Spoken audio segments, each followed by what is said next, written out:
Hi, Jim. How are you? Hey Mimi, how are you? I'm I'm good. good. Yeah. Did you get this one done? Yes.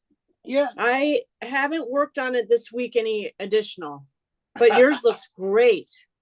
I didn't work on it. I don't think that much either. I think I just put in a 10 minutes after class and touched it up with some cut paint, but did not really go back into it. It looks really good. Yeah, it's good camera work. That's all. No, I think there's more to it than that. So, Uh, so Jim, I got a really important question. Are you a Michigan guy? uh, I have a cottage in Michigan, and these hats are cheap out Yeah. there and plentiful. So Yes. they're good painting hats. By what? Why? What is there a You problem? you need a green one. I figured Michigan State girl, huh? Yes. Yeah, Yes. yeah, that's one way or another up there. Uh my son went to Purdue. So Yes, I remember the you big saying that. but I don't like the Purdue hat too much. Doesn't fit right. This is a good fitting hat. It has a nice brim on it and stuff. So it's it, Well, I'm just relieved to know that that's not, so that's good to know. yeah, it take it as it it's a painting hat. That means I want to Okay, get there I'll get paint on it. I don't care. Right? exactly. You can trash it. Yeah, Perfect. yeah. That's true. I would never wear a state hat and get paint on No. it, right? Good Oh, point. they see that's the whole thing. That's you know. Then I can always play the other side. I can play the Michigan side too. I'm getting Hmm. my camera set up too. I got to send out my invite to myself. Okay, and get my other camera going. Is Allison, this landscape that we're doing, is this a photo that you took? no, no, this is a friend shot, Oh, it's and really beautiful. isn't it? Isn't it? Yeah. I've had this one for like half a year, showing I want to paint this, I want to paint this, but just kind of like forgot about it, and then I Hmm. stumbled across and I go, oh yeah, I got to paint that. Yeah. So during winter, hey, we just got snow, so what the Right. heck, right? Hmm. Maybe hopefully our last snow scene for a Hmm. while. Yeah. Yeah. Oh, Is how's next that? week is next week our last class? Yeah, yeah, Okay. we are, but probably going to be starting up pretty quick afterwards. After that, I think I got one uh kind of a free class to get people ready for spring, but then I think it starts right before. Oh God, I'll have to look it up. I think it's Okay, that's right around St. Patty's Day. okay. You Okay. know, hopefully. Recording in progress. Ooh, shit, hit the wrong one.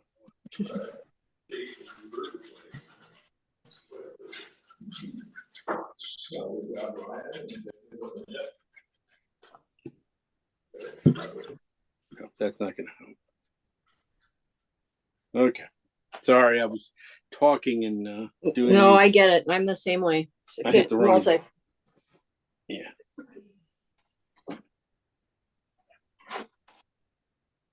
It's supposed to be no audio. Uh,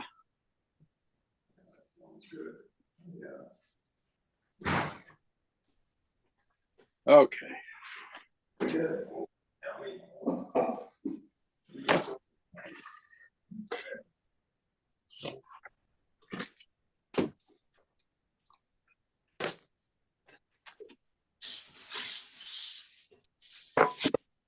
I haven't even put my paints out yet. We better paint quick. No goofing off. Okay.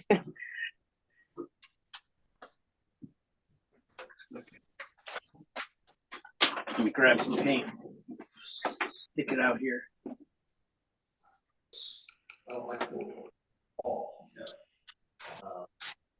The bathroom here in the master bed is got a little It's in Arizona all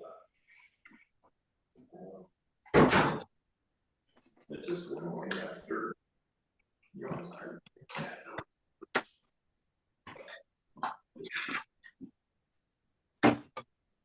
and then you changing the water that you drink, which is you have water supposedly. Always has to look city. Rosa. Orange. So it's just bottled water, you know, the same. Right, it should be. I haven't drunk any of the local stuff. In Colorado, I drank the local water because I knew it's.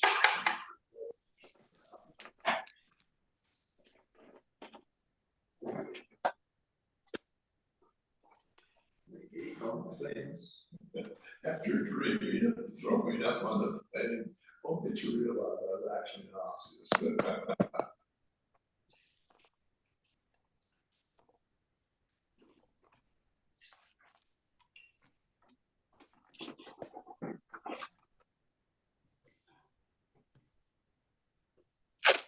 Okay. You're getting into Greece. Wow. All right, blizzard, and I'll be good.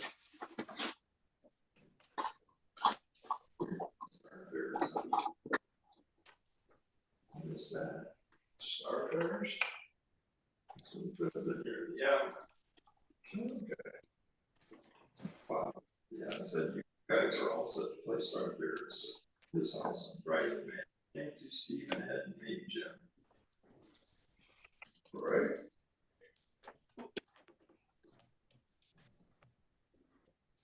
All right, you guys ready to go? Well, I should poke her out. I don't.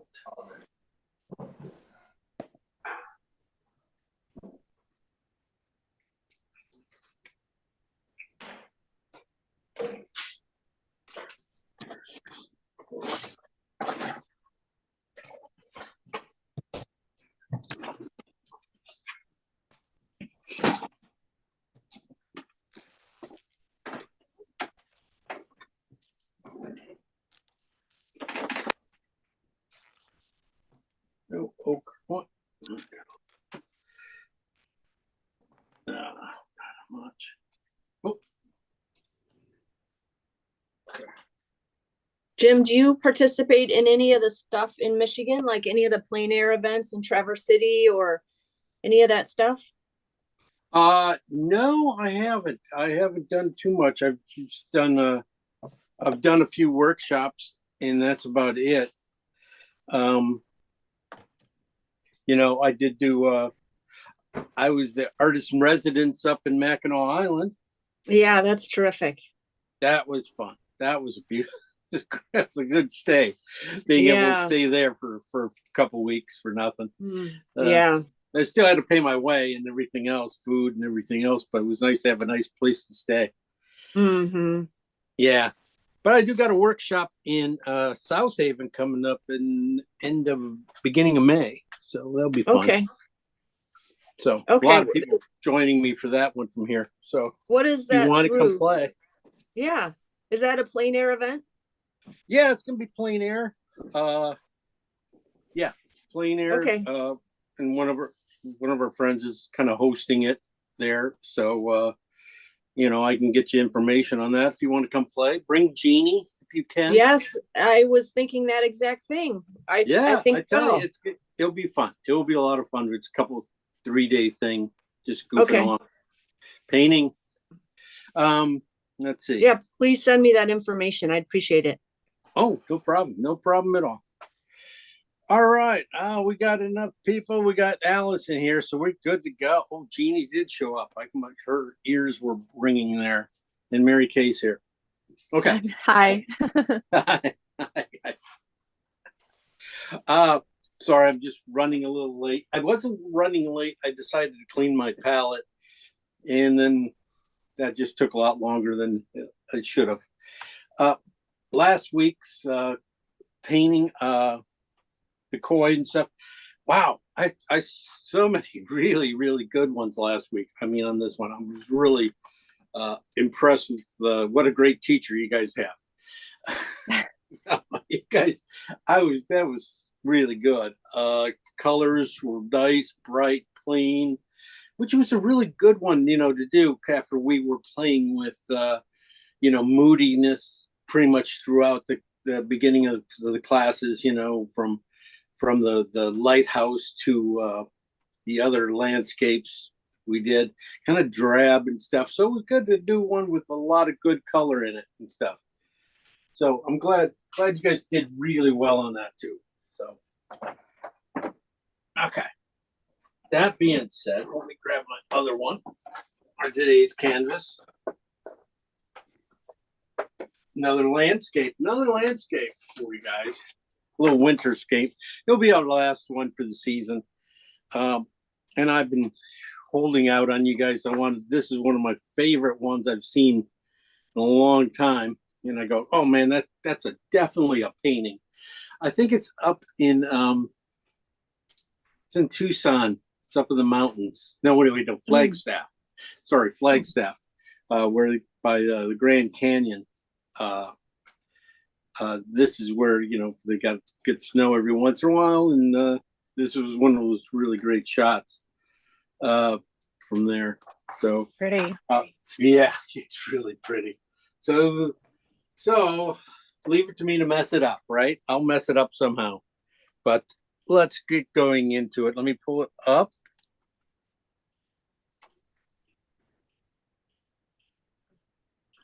There we go.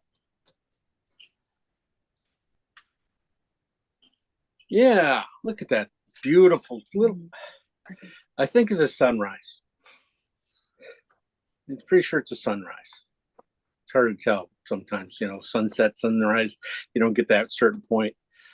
This is a good painting in a few different, variations. I mean, even that kind of cut up that way is a pretty good, would be a good painting, if you want to go that way, or go with a vertical scheme.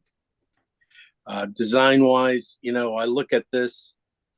The great thing is just, this little area here, always kind of like this area up here is your end up focus point. But this is like one of those little areas is like a step of light that's going to take you up this path to this area up here.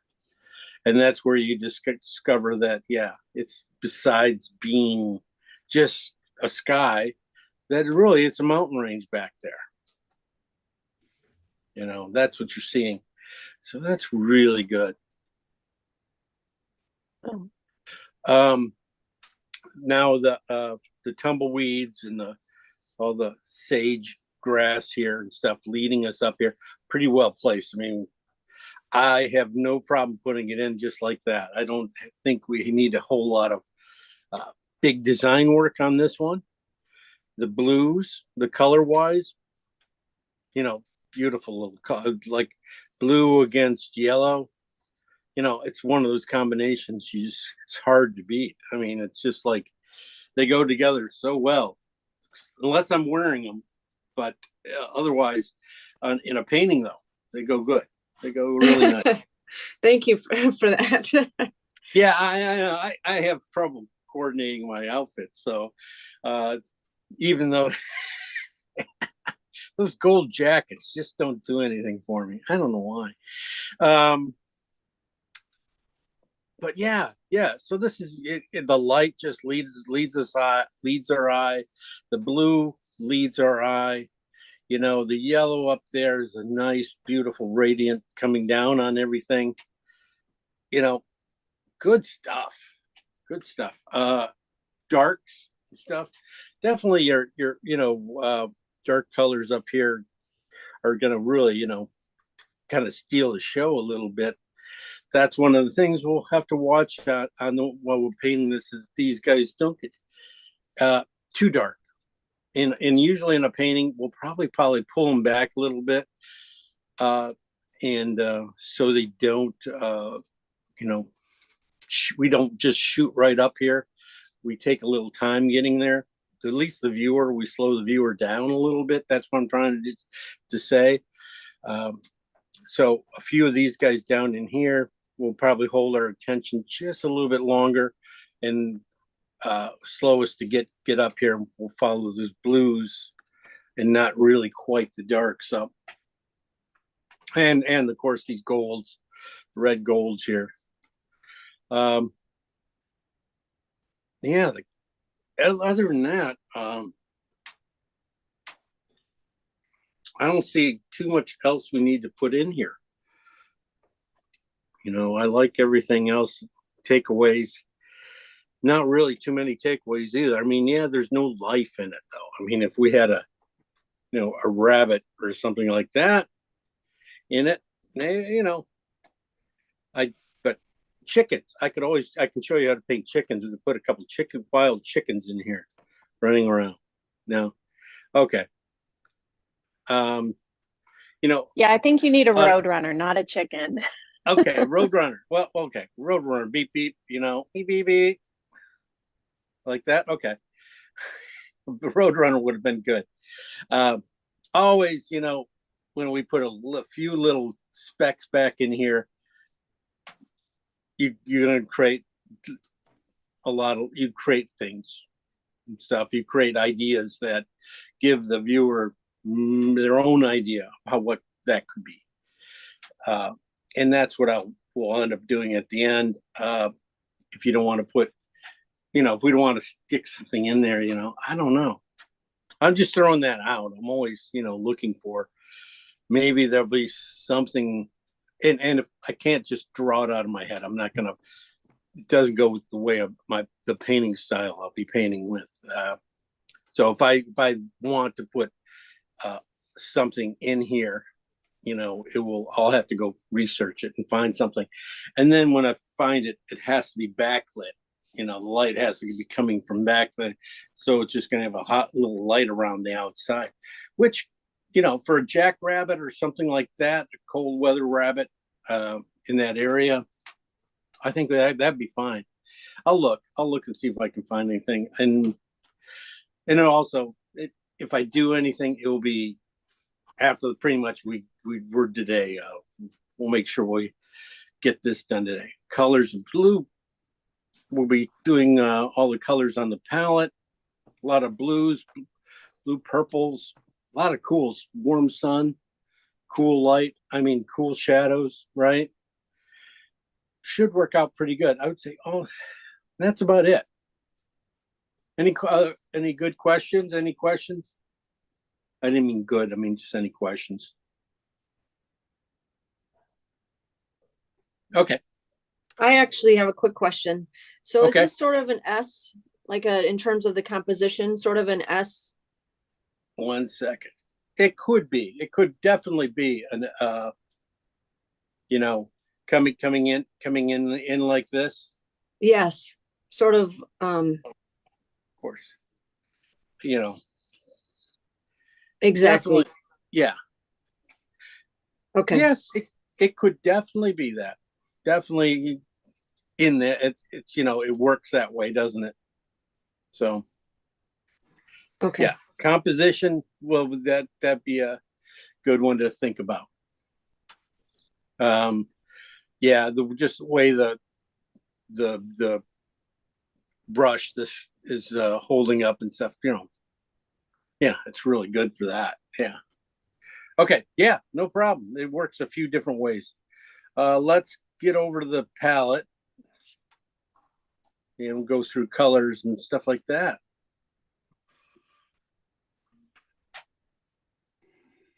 Turn that a little bit. Nope, don't need any more there. Okay.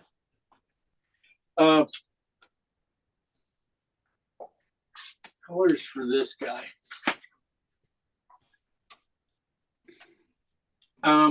Definitely going to be doing just titanium white. I got some cad yellow out, cad red out, cad orange out. I do have ochre out. I'm kind of cheating. If I put ochre out, I didn't really, that can do pretty much a lot of these bushes and stuff, but I'll put it out anyway. Terra Rosa just happens to be what I have out left out. Is that Terra Rosa? That's really Venetian, isn't it? No, mine's Terra Rosa today. Well, because I couldn't find Rembrandt did a Terra Rosa. Yeah, shh. Don't say anything, but I grabbed some Utrecht Terra Rosa. Oh my God, that's why when we mix colors, they don't look like yours. Shh, quiet. Don't say that. Okay. Okay, but we can use Venetian, right? Venetian would be the same thing. I was just Okay. ran out of Venetian and Right, stuff. And okay. I'm waiting on Rembrandt to send me some more. They're should be here any day. They Okay. said that couple weeks ago though. So that's why I've been using Terra Rosa. Just like, okay, I have this, I'll use this. So Jim, So Jim, are you saying Uh-oh. that are you saying Terra Rosa and Venetian are the same color? Not exactly the same color, but they are in the same kind of red base. They are they're warmer than alizarin in the darker range, but Mhm. they are not. It's not like a warm hot red like a cad red. Is So. the intensity the same?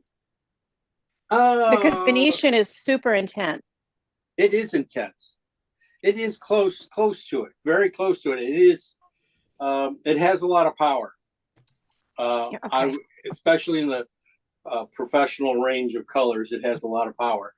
It stays up with the phthalo greens, so that's how it can stay up with those guys. That's good. Boy, Okay. I felt a little rebellion coming on that one. Oh, no wonder. No, it was so not rebellion, it's fear. It's like, oh my gosh, what am I doing wrong? No. Yeah, that's the right word, yeah. And why do my colors look so different than what you do? It's not. I tell you, they are really close to being interchangeable. That's not a giant change. It's slightly warmer probably than Venetian, but not by much. Okay. Now you make me feel bad. Okay, No, not at all. Cobalt blue hue and phthalo green here, it's green blue. Those should do us. Our kit as usual, big brushes, of course. You have these guys will do the work. The horse do a lot of the stuff, but definitely some good big bristle brushes will be good today. And of course, some synthetics to clean up everything at the end. Good cleanup, good finishing marks. So we'll put these guys out of here. A couple different bristles, always good to have, especially when you're doing this brush, not brush. When we paint this stuff, they'll be coming really handy. The snow, definitely we'll start with that, but probably end up doing synthetics to clean up the light at the end. All right. Pull this up again. All right. This blue is just a little intense in my printout. We will not be going for that blue. We're going for what's on my screen, which is more of a cooler blue. And this really has a lot of phthalo green in it, but we'll be going for a little bit one. All right, first we're gonna look at these darks in here.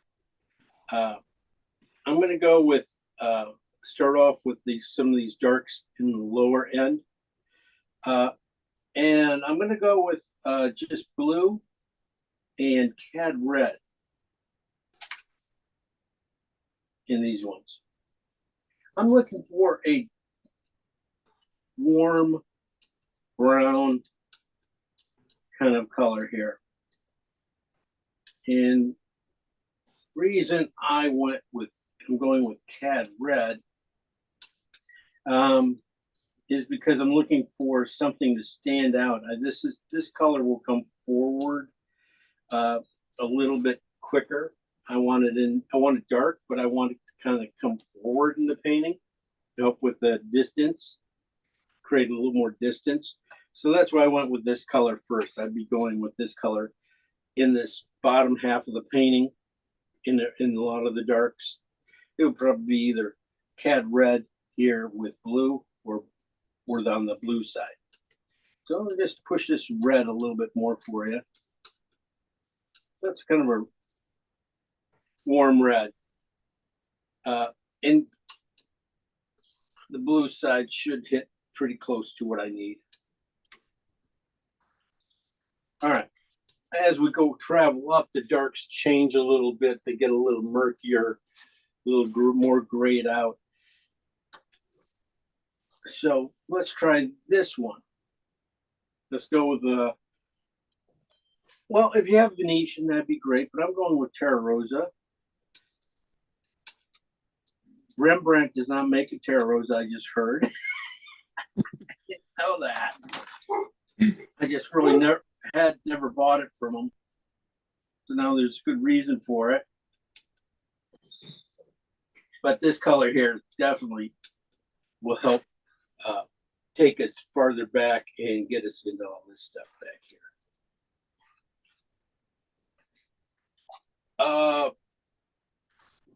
As we travel all the way back here, it does warm up a little bit at the very top. Let's switch off and do a phthalo green and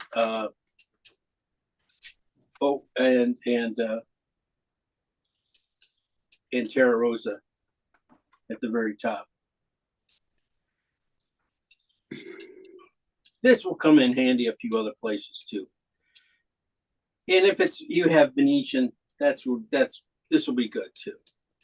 If you need to warm it up, if you just need to warm it up a little bit, just put a little cad red into it. I think will warm it up to make the difference. But I think these colors here, when I tone them down with white, will help get the tops of these bushes a little bit and help get some distance here, warm distance. All right. The big things, we got the blue snow, and we have the yellow sun, the yellow sky. Definitely we'll look at those guys right now. Let's go with the blue. I think these colors here, when we knock them down, even when we knock them down, the blues are not going to be in here. So we're going to have to make up a blue sky kind of thing here. First, I want to go with just straight blue. Just a lot of straight blue, just blue and just white. White enough to come up with this value here. Let's go with this value. That value, if you squint all the way down, it is pretty close to a 7. If you squint. And that's one of the things at this painting too. If you squint at it, you can really start to see where things move. Oops, that's a lot of white. Let's see how far it goes. But I'm going to go for value first before I go for color on this one. So Jim, what made you decide not to use a King's blue? Into this? Or just, yeah. That could have been cool. I did not bring it out. I didn't even put it out today. Because I don't have it right in my kit down below. King's blue could have been probably pretty close to what we need. See, this is just about right. Just add just a little more white. It's really close. Yeah, King's blue probably could be a nice overall color too. this guy has, at least has power where King's Blue kind of fade on us a little bit. All right, let's just say we're gonna go with this color here. That's just white and blue to like a number 7. If we take and break this up into like four piles, right? And definitely going to need one pile with just a touch of alizarin in it, or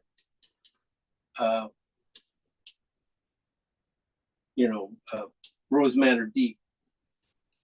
So we're going to add just a little bit of red to this one, cool red.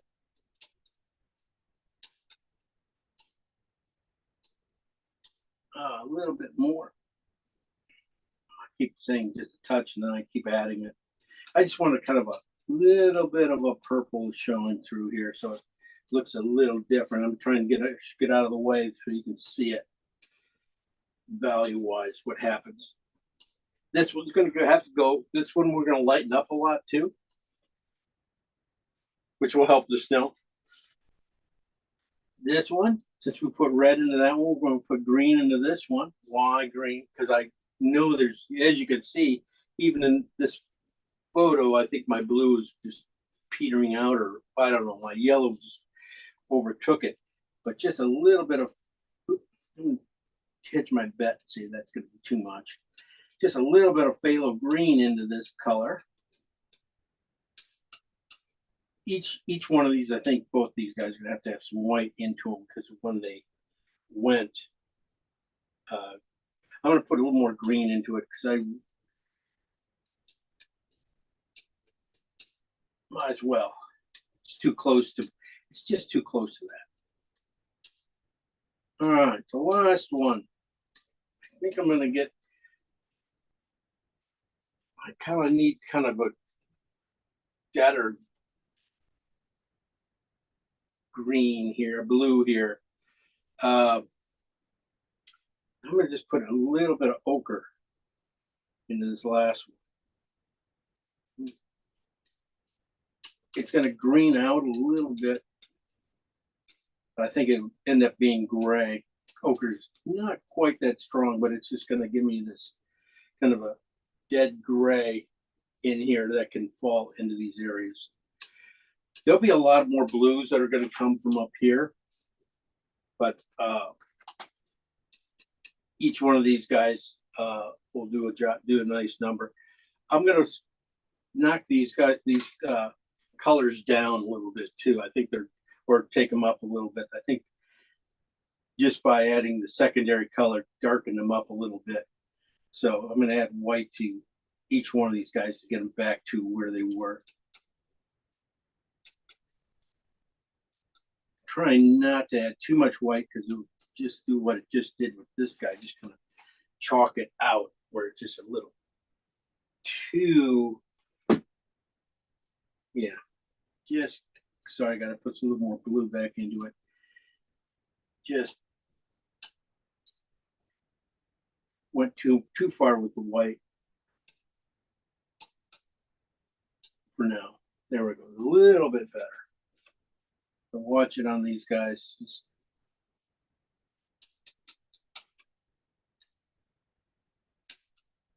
like that one, same thing.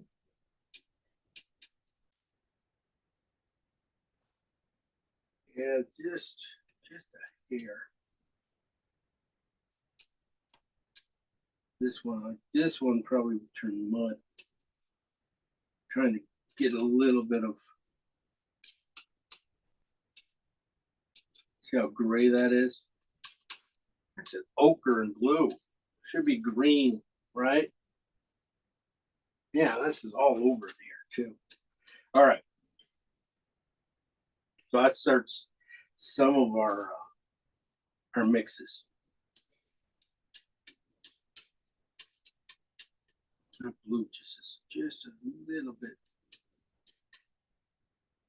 here too dark.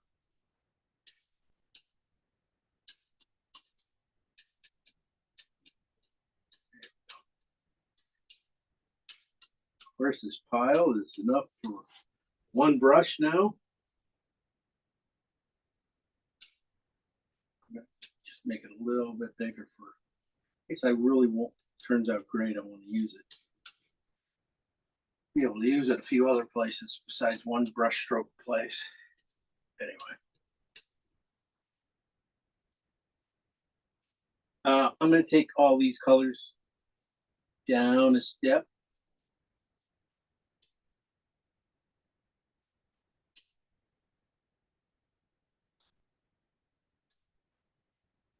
By adding white to them, probably to about the same value. I have the darks, I don't need too many more, so let's add, make these guys 7s, 6s, 7s, just by adding a little bit of white to them. There we go. Look at that color. That looks like Venetian right there. So might not have to even have too much blue in it. This is blue and Venetian, these two colors. Wait, wow, I just knocked it. I put in so much white, I just knocked it out of the ballpark. I mean, I didn't knock it out of the ballpark. I mean, I knocked it out of my palette. It's like, but as you can see, that'll be great in here. That's going to be really nice. That's a nice, really, oh, wait, these aren't Venetian. I'm sorry. These are Cad Red in blue. Those are Cad Red and blue.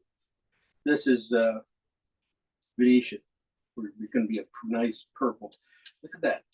Oh, man, that's great. Half the thing is just remembering these combination of colors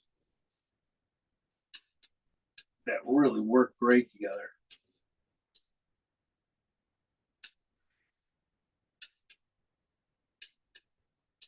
And knowing that, you know, the recipe of these colors could be changed so easily and fit in other paintings. These are the phalos, just way too much white. That one. Or this is supposed to be on the red side, and phthalo green just kicked its butt. Let's see what happens with this next one. Yeah, not really a huge use for this. Okay, this one needs to go redder, so I'm going to bring the red back into it. Needs to be more of a gray red, because I was thinking for it on top here. That's where I'm going for. I'm thinking top of this sunlit brush, then get this color in that range before I brighten it up. I have to brighten up this green. You don't see it really going in here very much, but you know, I'm going to save it. I'm going to take a piece of this. Okay, so this is going to be phthalo green, and it has some Terra Rosa in it. It's really on the with white, and it's going to be, you know, interesting to come bring it down here because we're going to make the sky out of it. I'm going to hit it with some cat orange.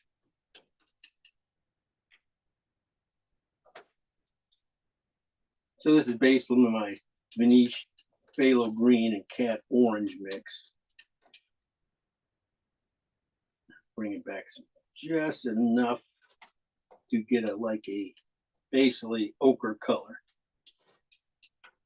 So it is now in that range. It's going to be great. Now I'm just going to add some white to it. Now value, it's really intense. Save some of this. Jim, you said this is the phthalo green, and what else? Which mix was this one? Okay. So you added the cat orange to? Yeah, I took it from this phthalo green and Terra Rosa mix. Okay. I draw it down here, and then I put Cad Red, Cad Orange in it. Got it. Okay. And Thank you. Yeah, no. I'm just, yeah. And then this is it before white, but save some of this because this can go into a lot of these brushes and stuff, light on those guys. You're gonna need this color when we start, because this is all cool and grayed out. Now we're gonna be going to our warmer side and lighter side. So this one, bringing it up with white, probably half of the same amount, probably gonna be right around, value of this guy is probably around the 3.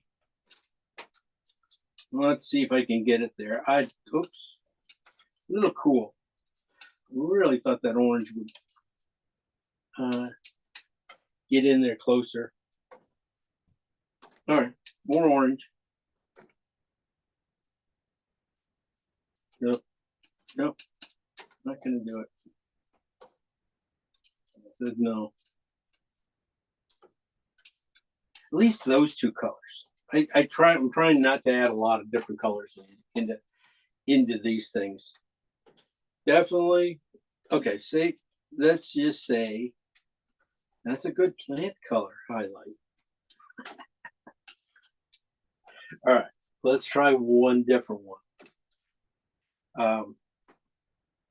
I'm going for the sky again.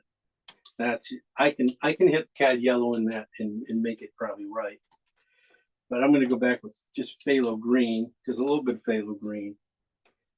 And again, I'm going with, don't learn anything. I'm just trying to get the Terra Rosa out of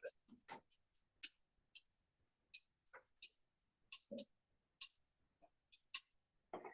Because I'm trying, I think this should be a lighter,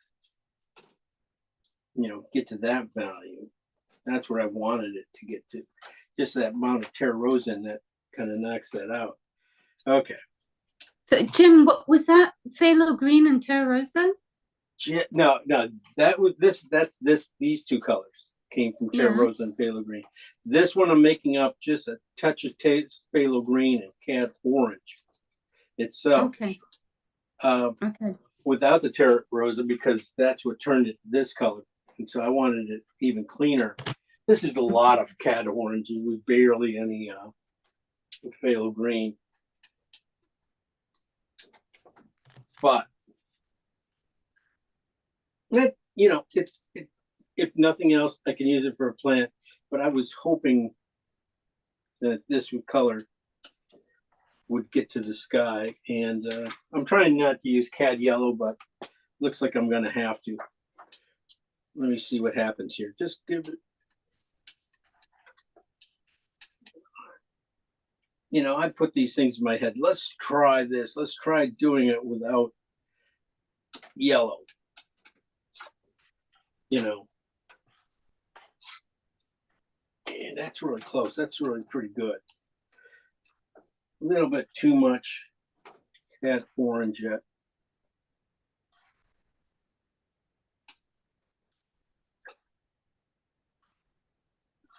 So this is just that same color, cad orange, adding some cad yellow to it and adding enough.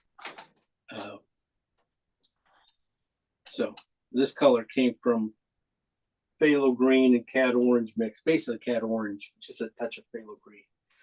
Coming down with white.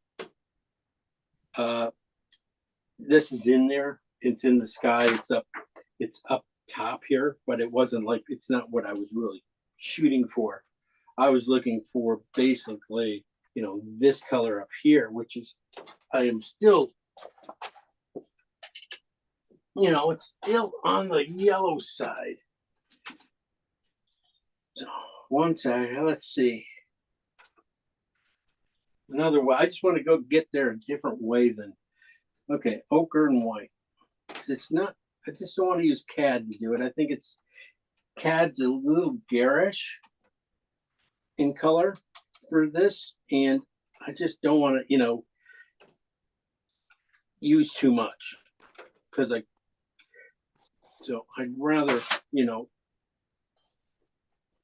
and even ochre kind of feels like I'm cheating a little bit too much, getting there quickly. And it's a little too cool.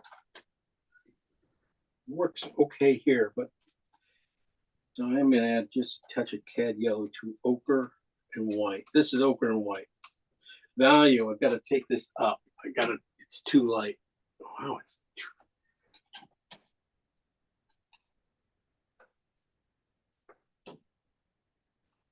I'm gonna add just a little bit more ochre to it.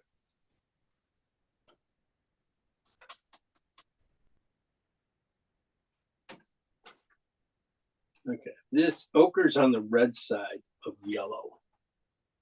And definitely it shows up when you put it here. You can see the yellow. So I'm gonna go grab some cad yellow and bring it in here to tint this up. But I'm trying not to exactly get there right away. So that's nails it there, does a really good job everywhere else. Okay. So this color is ochre, cad yellow, and white. Right? And this stuff back in here in the mountains.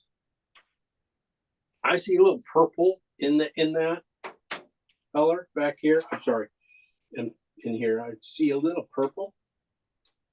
Just in the middle of it, that mountain thing. So if we take this and I take a little, it is kind of a gray purple, just a scratch of it, and gray this color down. Well, that's gonna go turn it a little green, and it should get me right there. So I just took a piece of one of my cad red and blue together. Came down here with white. I took a little bit on the blue side and brought it over here and put it into a piece of this cad yellow ochre color here. And it turned it a little green, warm greenish color here. You know, that's what I was thinking this was going to end up being up here with any of these. This color here was supposed to turn that color. That's what I was saying. Oh, this is what the sky is. But it did turn that color. But we need highlights colors. Okay, our highlights in the snow colors. Definitely going to have some yellow and red into them. That's the thing about this snow is really, it's a reflection of color. It's not like white. A lot of white in it, not white. Definitely some reds, some warmer reds in here, some cad reds, and some things. One of the colors, Venetian in white, would be definitely a great color, basic color for these highlights. A lot of those. I don't have Venetian, but I do have Terra Rosa. So I'll just take a scratch of Terra Rosa and add white to it. I need probably enough of this to do a lot of places here. So Terra Rosa and white. My key, as you can see, value-wise, it's going to be about let's keep them around 2s because that way gives us a little room to, you know, get up to 1s or 3s. You know, maybe this is there. Definitely give yourself enough color. This is our last colors here. We're gonna make a few colors here, so of high key colors that go together for snow, for warm snow. Definitely, this is like a nice base for a lot of this stuff in here. It's kind of a cool red, but not a warm red. But it's not as cool as the alizarin in white, which we'll do here. Alizarin in white is a cooler red, and it's really great for highlights, but for the basic shape of these highlight things, See, that's just gonna be too strong. Or that one kills the red a little bit, but it's really beautiful. Okay, so I'm gonna take a lot of these these greens and these purples and make them high key about this value, and I should be good. There was a question.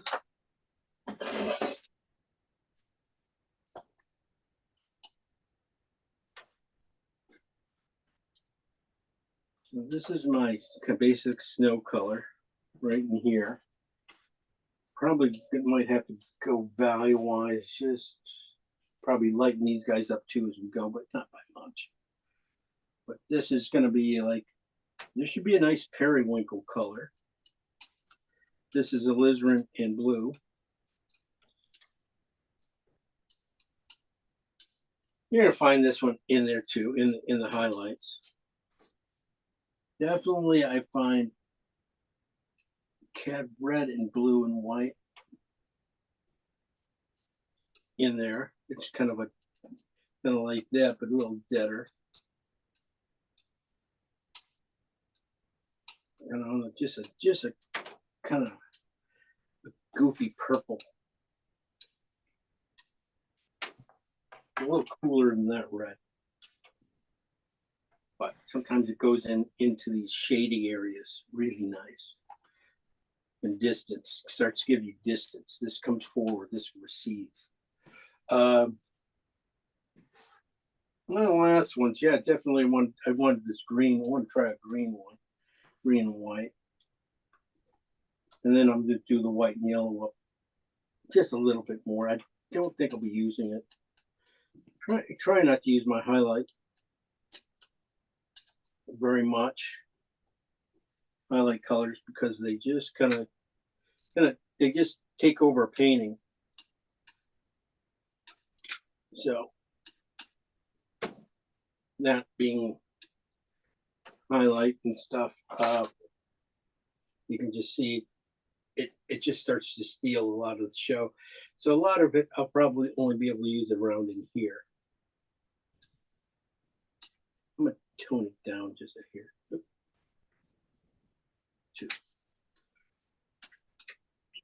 Because I want it has to play well with that one. That one's going to be probably my main color in here. It's really close. It might have to go lighter, but I kind of made these darker too. All right, I'm going to go through my colors here. We start off with cad red light and blue for these first two. When you bring them down, you can notice that these are very smoky colors, very grayed out colors when you bring them down to about a 7. These two are pretty much the same thing, but made with Terra Rosa. And it's a nice, rich color, but when you bring it down, these guys hold their colors a little bit stronger in the blues and in the reds. So you might be switching off, painting these guys up close, these guys behind, these guys up close, and these guys behind for distance, thinking about things. Yeah, maybe not. Phthalo green, just a little bit of phthalo green and Terra Rosa together. Bring them down, you can see that phthalo green is such a strong color, overpowered the Terra Rosa as much as I had to keep putting it in. Hoping that these colors here will help up here. We have enough warmth down in here, these red, oranges, and greens. I did not make enough of those red colors here, but we'll see. Blues. Straight off, we went with a blue and white, trying to get to the right value, about a 7. Took in that, we split that pile. I wanted a cool version of it in kind of the purple range, which is in there a lot. So that I just put some alizarin into, or rose madder deep into it, and then a little bit of white to counteract the red going into it. Here I put in phthalo green into this pile because I wanted that richness. There's some richness in here that lays on top and really goes in more, probably, you know, you can really see it in the middle of the painting. But then as you go up and stuff, it starts to deaden out up here a little bit. You'll see some more dead colors in the shadow areas and stuff. So that's where I went with basically ochre, just a touch of ochre added to the color, grayed it out, and you know, warmed it up but grayed it out. Next, I was trying to go for the big yellow sky here, trying to get there with a green instead of a, you know, cad yellow. So I brought it down here and I added cad orange to it. And then when you add white, I was hoping it was going to get closer to this, but it really got to this color and really didn't shift as much as I wanted. So I decided to take the Terra Rosa out and go with the phthalo green and just cad orange mixed with white, which is really clean. It's a nice little cleaner version of that, and that'll help getting into some of this brush and stuff. But it didn't, like, you know, ring the bell for the very top part. So even when I added white to it, I tried to go with just white and then cad yellow to it. Just didn't get there, and it didn't seem like I was going to get there. So I went with ochre and white. Ochre and white, and mixed it up, and basically I got this color almost. So I did have to add some cad yellow to it. So I added cad yellow to it and white to get to about to where I need up there. Just trying to keep the colors rich and stuff. And sometimes just mixing foreign colors together is a great way to get intensity of color instead of just going with, you know, ochre or cad yellow. Just a little flat. It always ends up being a little flat. But when you take it over here with white, I added some white to it just to be able to get to some highlights in the snow here stuff. Other highlights in the snow, definitely this Terra Rosa in white. It's going to probably do most of the damage for the highlights in the snow. Here we have a version of alizarin crimson in white. As you can see, it's cooler. It's a cooler red, and it will come in handy in a few spots, but it might, you know, it's just a little wanky. Doesn't just hit things really great. So I went with back here, stole a few colors, definitely brought this guy down, put some white in it to see where it could go. It's got a lot of blue in it too now. Sorry, should have known what was on my knife. That's color. Oh, it's all over in here. No, it's not. This came from alizarin crimson and blue here in white. I wanted to get a like periwinkle color. That's going to be in here a little bit down in here and work its way up here. It might be in the, like more in the highlights up here too. This one came from cool blue and cad red and white, and this green, cool green, came from phthalo green and Terra Rosa up there. And these guys, I'm trying to think where these guys came from. I don't know.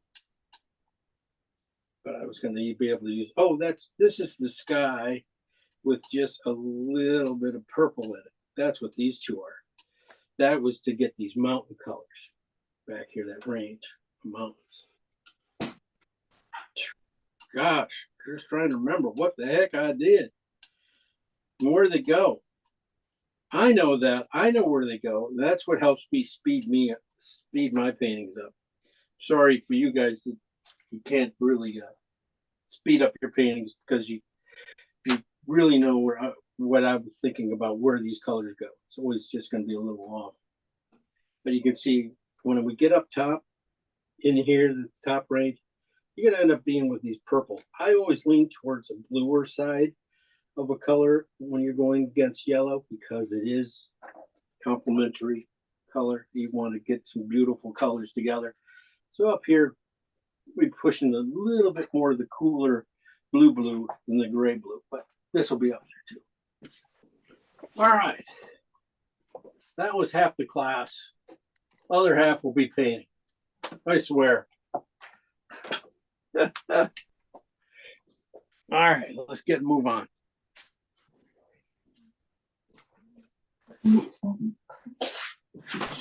Here we go. Bring this up close.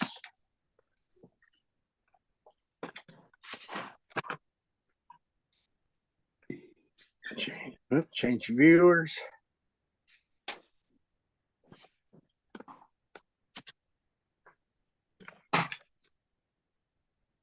There we go. As close as I can get you guys for today. What color do we want to tone this canvas with? What would be a good color?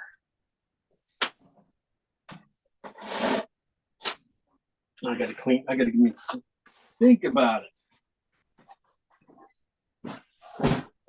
What's a good color for toning this canvas? Something that's gonna be able to keep those yellows bright without messing them up too much. I would, if I put blue in there, we're going gray. It would be nothing but gray up there. It won't really help this. So reddish color. We'll keep. Worst thing we'll do with the yellow is make it kind of an orange, which isn't too bad. We can always.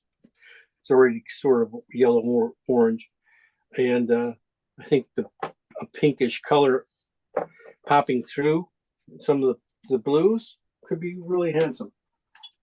So Terra Rosa again, it's a winner.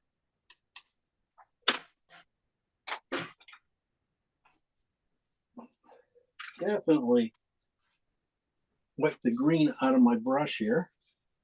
Here we got just Terra Rosa in oil for this one. You can leave it a little bit stronger here and lighter at the top too. That's what I would do. My tone tinting, working your tinting into this color. It's a good way to at least get some of these. As you can see, there's a little green left in my brush from other things. Go up to about a little bit over 2/3, almost a quarter of the way up, I would say. That really will help the dynamics of this painting. It's keeping this, three-quarters of the way up is all snow. It'd be nice. I'm gonna try to clean up my brush down in here, and then light red up here should do it. Then I'll draw it out.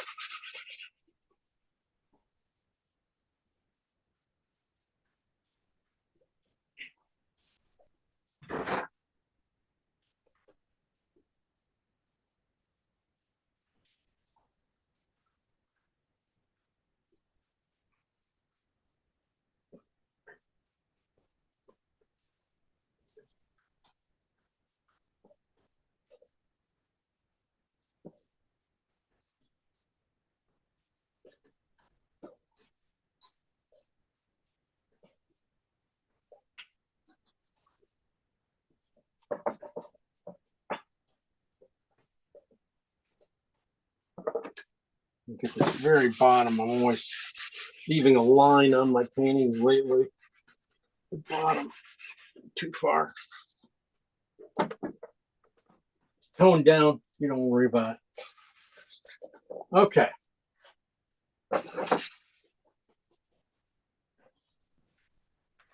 Touch more oil on this.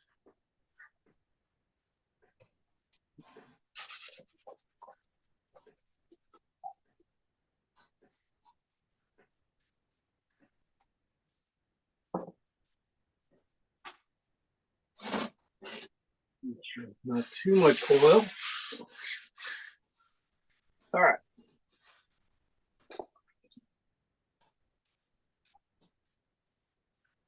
Like I said, thinking about this one, you know, really a quarter of the way up would be great. To do this line here and having it swoop down. You know, good spot over here for that bush right here. Coming in, breaking both areas, a little heavier there. Then you got this bush breaking that line up here, coming down into this area here. Angles, everything is going to be little angles. Not, you know, up here, tree up there. Definitely I'm not going to paint the tree. This probably could go up higher. You know, line up there for the mountains. You know, thinking about the washes coming down, like we said, an S really helps bring everything around this big pile right here, this bigger pile of snow right in here, or a hill. Kind of keeping this area here separated out. So you got that highlight color right in here, coming in right here into the painting. Coming over, hitting some nice strong blue right there, taking you up directionally. Thinking about that up around here, just keeping this area here open. So bush there, smaller bush, another bush, another bush. Okay. Little bushes over there. A little brush, not bushes. Sorry. Okay, and this area here definitely have some rocks showing through, tops of rocks, angles. Nice one right here. This is going to be, they're drawing right here. These bushes right here. Definitely you need that angle to help with the design at the bottom here. So these guys, nice angle. Trying to keep them out of the middle. I'm trying to keep them off center a little bit. And then just a few of these guys down in here. I'm not worried about those guys.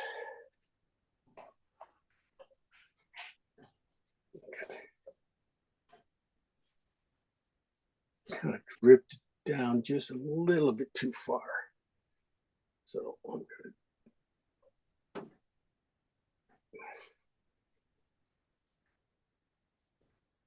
this could be just a little higher.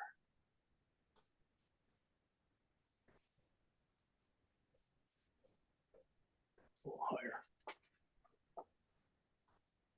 Okay. Definitely I'll start marking out my darks. So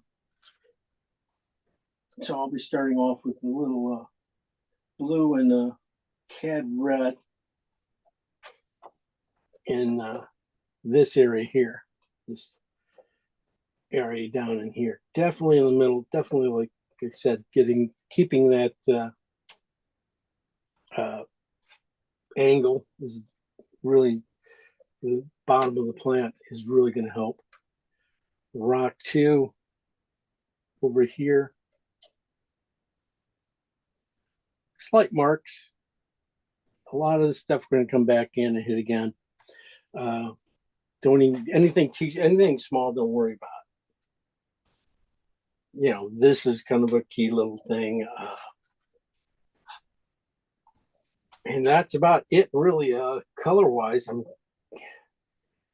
I can push this guy out, even if I thin this guy out a little bit, thin it out at the tops.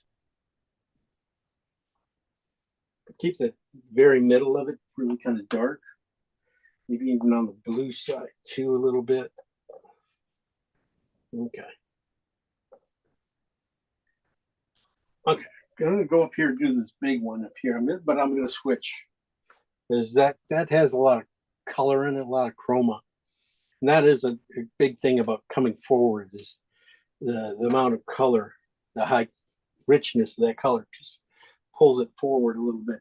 So if we go to Terra Rosa or Venetian with blue in it, you know, and do these guys back in here, the color's just knocked down a little bit color wise. It's not as pungent.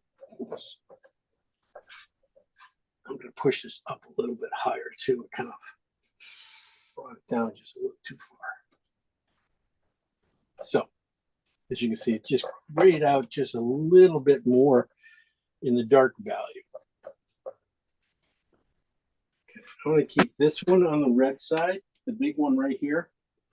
Right here, it's going to be more on the Terra Rosa and blue side. Right in here, no white. One next to it too, this little one right here, definitely on the red side too. But this guy back here, this middle one, we're going to go put him on the blue side, the red Terra Rosa and blue, but he's going to put on him on the blue side. So, and that will just give us great distance. Push this guy's space back. Doesn't mean I'm not going to bring some of this blue back over into this guy a little bit, but I'm not going to go any farther that way. I'm going to go this way with it. Push it over this way. It's almost too far. This guy's probably too far too. Make sure I don't lose this area here. But they're saying that this bush here in the darks inside here, blue, this one's red, this one's warm red. But I do want to come bring a little bit of blue into this thing, but the bottom inside that insides of that bush, I want to keep dark red, warm red. This one I just want to keep mostly blue. This one's just darken it in. This area back in here too, the same thing. I'm just going to run my brush out with the blue and red, and this is again Terra Rosa and Phthalo blue, but on the blue side back in here.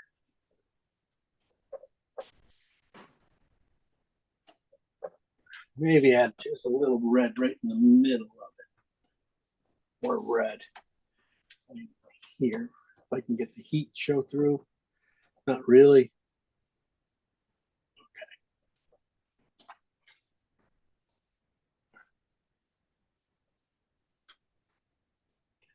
So I just marked these where kind of like stepping stones where things are going to go. Just the base of the plant. They don't even have to be that dark now because we'll come back in. But some of them, just like this one and these guys over here, maybe, you know, just a little stronger in things. Well, we're gonna have to probably go around them and everything anyway. A little bit of that phthalo green and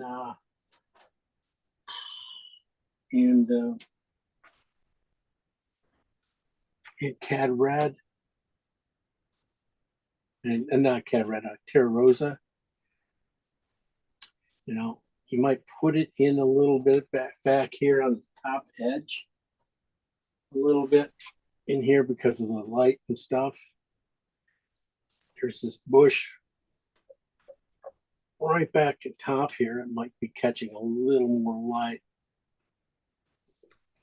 It's catching a little more early sun than this guy.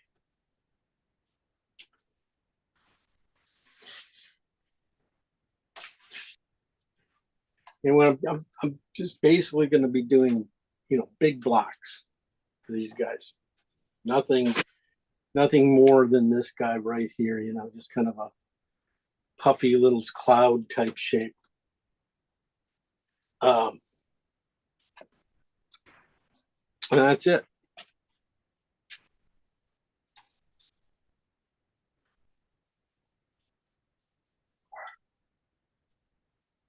All right. Basically, I'm trying to get the color come forward a little bit and color to recede a little bit in these blues. But also, you know, this area here is going to be our definitely is our kick butt spot. So I'm gonna push this guy over just a little bit more.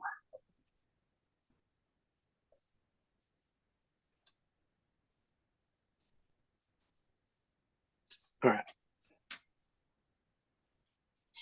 So I'm going to start. I'm going to look at this. I need color here, but I want beautiful color up there. But I want. All right, let's start. I'm going to start off that periwinkle color. This is blue and just has a little blue and white, but it has just a little bit of a alizarin in it. Let's see what that does. I'm going to get that in this area here. Start this bottom of the painting with this in mind.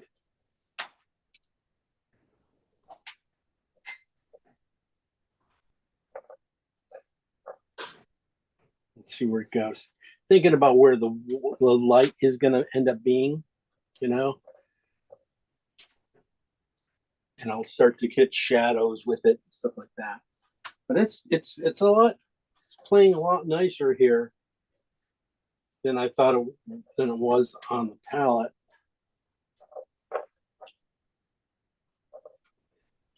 But also, I'm not trying to touch too much with it too. I'm trying to not get a lot of dirt. But over here,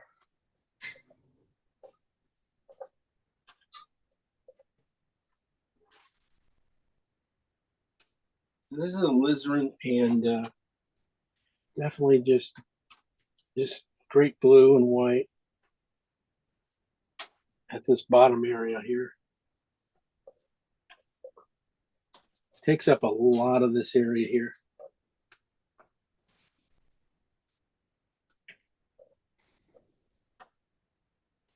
Trying to save the spots where the light's going to go. Okay, so that's pretty good. And it's going to be, you know, really, you'll see the red in the next couple marks, you know, when I start putting in some of this warmer reds that are going to go in here, or warmer yet blues that are going to go in here. So down in here, just grays out a little bit. That's okay. I just want to get the basic tones steps right first, making sure the big marks are made. So into this middle section where it warms up, let's see what happens here. I'm going to go. I see this one little spot right in here. I really love it, and that has this alizarin, or sorry, blue and phthalo green mark.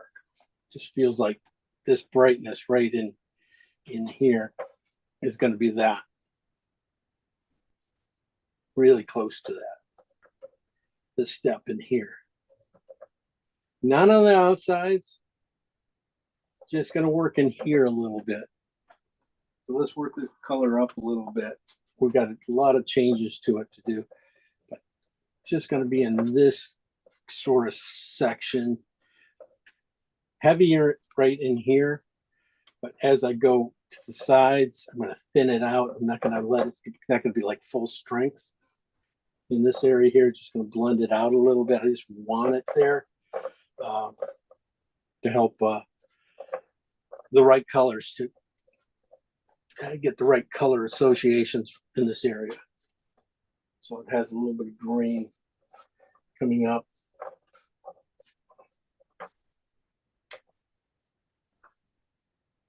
Even in this area here.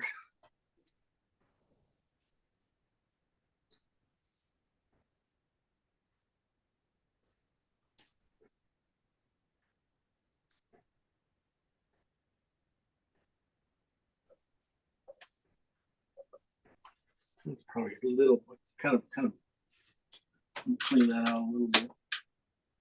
I forgot about a plant that's right here. I was looking at this green, right, blue-green right in here, and kind of forgot about the plant itself that's right in here. Never be able to get that kind of gold over that. So, all right, going on up.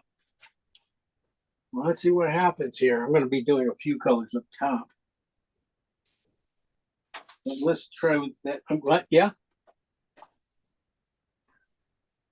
Okay. Hey, Jim, can I ask a quick question? So then I can see like on my screen, it looks like the front part of the hill is very purpley. And then the back part is that, you said that's the cobalt with green, cobalt with the phthalo? Yeah, And phthalo green in it. Okay, And then up here, I'm switching over and going with the ochre. okay, got it. For the But I'm warmth. going to be, for the warmth and to knock it down a little bit because the contrast, it's going to brighten up as it goes up here. I will probably find a lot of little areas up here to get some of this other warms in here like that. But I think this will do most of the damage up here for now.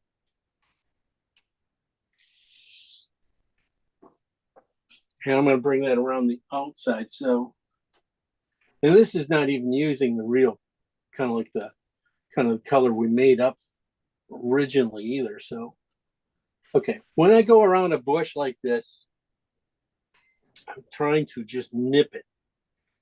Think about these little spots, and I want to just kind of nip it around the outside with my brush and just let some of that paint mix together, come it clean, and just leave it. You see, I think that's one of the hardest things about painting is just to leave things a little bit more and not get too carried away with being perfect too soon. So, okay, so I'm going to work this color in around the outsides a little bit too, because I'm thinking this is over here. You can start to see kind of gray. It's kind of grayed out and purpley. Kind of goes over here. It kind of mixes with that stuff and really hones the colors together here a little bit.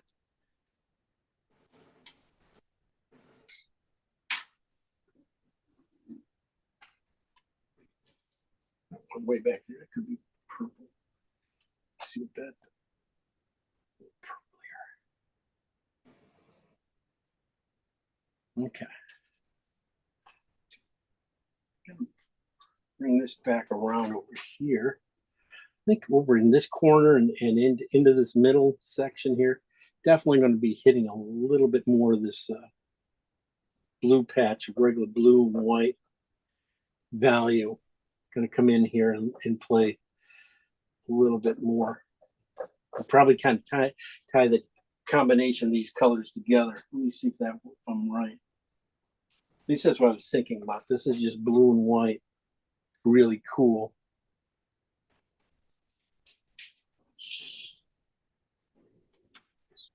Seeing how that just shimmers against this area here. Really brings out the yellow in that. That's interesting.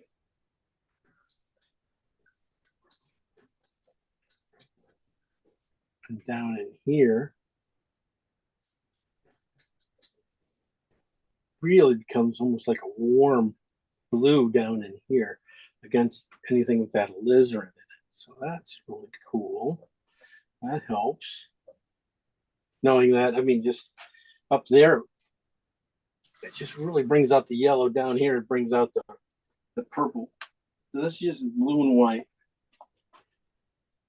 basically.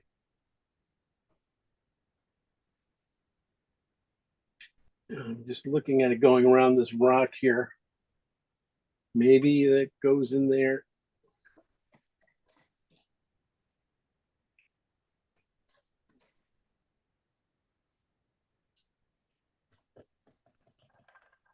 So basically it's just adding a little bit more blue and white to this purple color.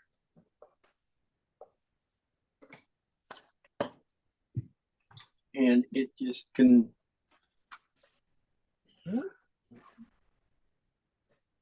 it just pops out of there. But again, same thing, just put it in. Just put it in, don't give it a third stroke, give it 2 strokes. Give it third, 3, you start to make mud.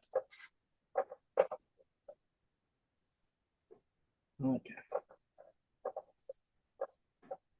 Bring this down to, just gonna start digging into these where the light areas are gonna go. Just start digging into them with this blue. This is again just blue and white color we mixed up with original.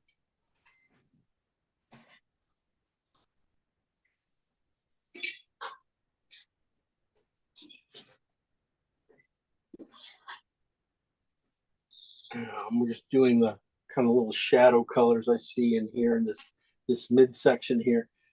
Instead of going with a phthalo green and stuff, I'm going with just a little bit straighter blue and white around it.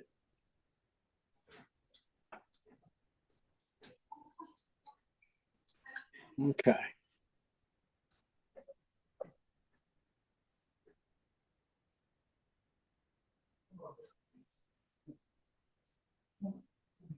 All right.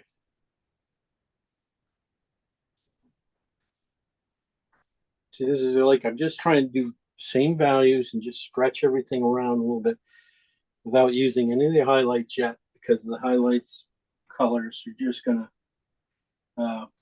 take over. So we'll be working from now on pretty much for a little while here.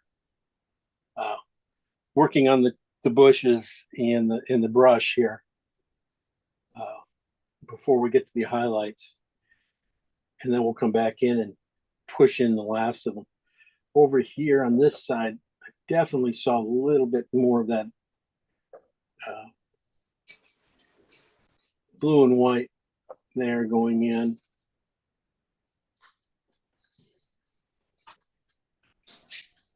See, and that snow, that's, I think that what's neat about this snow here is that it is so dark. It's really, you know, on the blue side, it's really, blue is such a dark range of colors, really. And that it just, you know, stands out like that. So beautiful. So just by playing with it a few different ways, yeah, I'm gonna cool off a little more over here. I'm gonna look right here in this area here. I got that phthalo green, but I break it up and just put a little coolness right next to that warmth in here.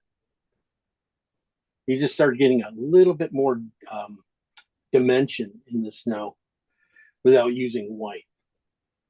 And this is like, I think somebody mentioned about using King's Blue, which would have been a great little color in here too. But I just didn't bring it. I just didn't put it out. So, okay. I think that's, you know, that's starting to hit a lot of the spots. And it's really nice. It's value-wise, being able to just take the values and just by using the color itself, the warmth and coolness, this coolness right here should recede in space and stuff. And that's why it's kind of feel like it's tipping under. But when we get the contrast in here and the warmth, when the warmth interacts with the coolness, that will just shoot forward. This is going to shoot forward, where this stuff will just drop back just a hair more. And we should be able to get all the cool things here. I'm just going to clean out my brush here. I don't know if I can clean out all that blue. I'm going to switch off. I'm going to paint that yellow sky real quick to get that in, because there's a lot of things up back in there I want to start pushing in and then work towards the brush work.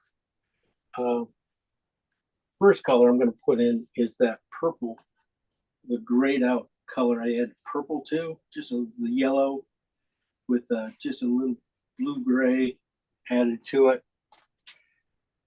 Back in here, value, I start putting that in. It goes, oh, let's see, you got to put it in there. Maybe it needs to go a little darker, but let's put it in here. You know, it's gonna be about that color, but it's probably going to darken up a little bit. And I darkened it up originally by almost putting some of this bush color in it anyway. So I'm not going to worry about touching these bushes a little bit back in this area here. It's where it's going to be a little bit darker anyway.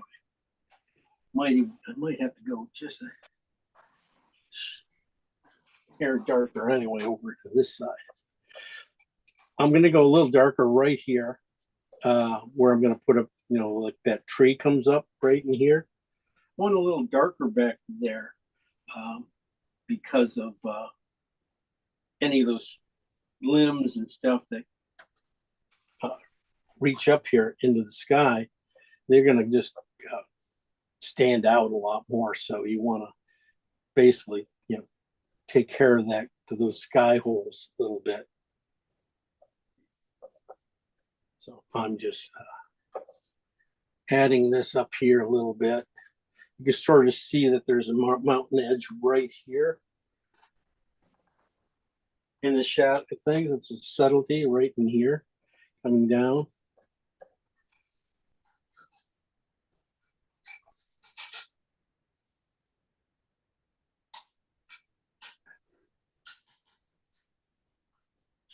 That's okay. It's just a slight difference value. Maybe just we got a lot of good colors here to play with yet. Even if you could see it, you probably can't see this, but right here, kind of going across here, there's a subtle value change from the floor right here of the canyon to up here. You have to look really hard to see the subtlety changes and think about where you are, and you can sort of see them. I think we'll be playing with that just a little bit. Basically, we're going to be putting just a little bit of snow back into this thing at the end. I'm just going to rinse out this brush a little, wipe out this brush a little bit up here.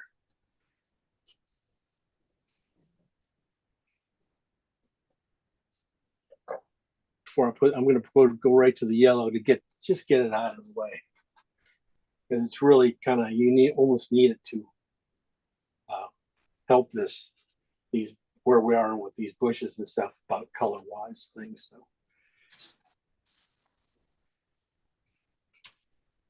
So I'm going to go with my lightest yellow right away. I just want to mark that.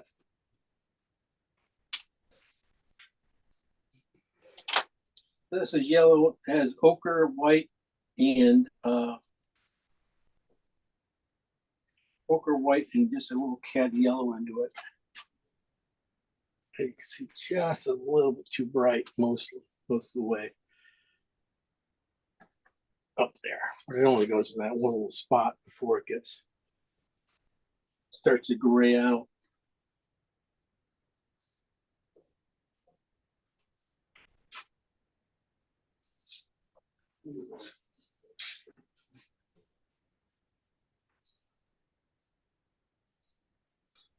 Sometimes you're just sitting there working on the palette. I'm mixing this color up, it's more yellow than what I was mixing, because I kept saying that to myself, this color should have a lot more white in it, or more yellow white in it. And now I'm getting up here and I'm putting these colors together. I'm going, really, they aren't that much different than the mountains I did. You know, I made that mountain color. These guys are that color back in here. 3/4 of it is that almost that mountain color, just a hair lighter into that sky. I mean, that sky. And this warmth here, there's a bunch of red, orange. So I'm taking just a little bit of that phthalo green and orange we made by itself, just this straight version of it. So it's really, really quite orange, and I'm working it into some of that, some of these those mountains colors.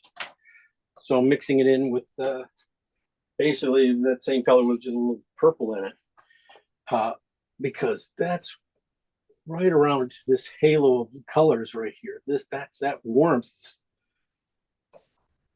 coming through, and I just kind of mixed it up.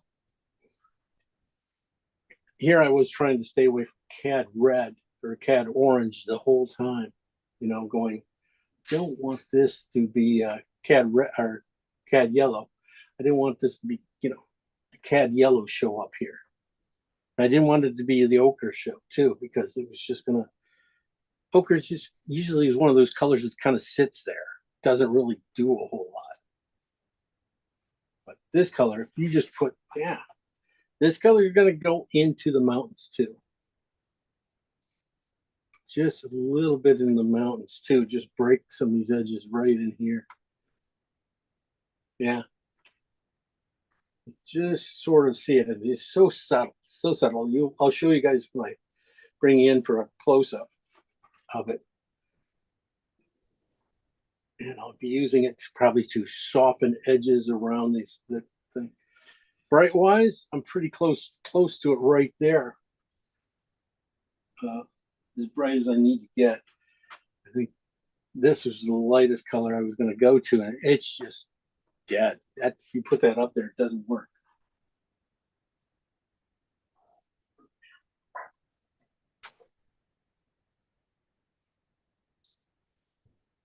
I'm gonna have to work the two colors together. That color does not do anything up there. That was just the yellow and white, a lot more white into it. And you know, a lot of times this is what happens. You start mixing colors with your head and not with your eyes. So colors just start to, you know, definitely, oh, that's yellow, that has to be this yellow, and it just doesn't always work out that way. Okay, so this is slightly warmer. I was thinking this is, if I put this down here, it might turn to the little peachier. Maybe we go with that peach color. Let me try this down in here. Yeah. That's beautiful. That really worked. For something that, you know, I was going back in this background. There's nothing back there, you know, really not a whole lot back there. But if you really look at it, you can get some subtleties of the mountain here, back in here. There's one little cool area right here. And I don't think it's, you know, that's going to be one we play with, because you're playing against a warm, really warm, and trying to get a cooler. Sometimes you're going to create mud really quickly. So I don't want to, it's not like a big thing to worry about right now, or not a area I'm not going to worry about. I'm just going to leave that top area the way it is. It's pretty close. All we need is a few lines and a few, you know, decent clouds up there, warmth and stuff. I just put a little, like I said, some of that cad orange and phthalo green mix into this little rainbow of little arc of light coming in there, and that worked into that cloud, and it starts to get into this side of this mountain right here. I can see it on I can see it on my screen, but I can't see it really in the photo. But it's there, and then using that orange just a little bit at the very bottom base, and it worked out really good. All right. Good. I got a lot of blues in here. I think I can stay away from the reds a little. I mean, the highlights yet are coming, but I'm going to go to a bristle brush, big bristle brush. Then we'll start putting in this stuff, putting in the warmths, the darks again. I might have to go back in and, hit these darks a little bit one more time. So these are a little bit, get these guys just cleaned up, give me a little spot. Any noogies like that, just leave them. You get, noogies are, the good stuff. I'm just going to take and do a quick little brush up, hold my brush and just flick it. Let the bristles open up a little bit and create the tops of these guys just by flicks. Same over here. Don't have to keep cleaning my brush too much now, because I do want to hit the sky a little bit and bring the sky back into these bushes right here. These guys are not as big of flicks, but that's all it is.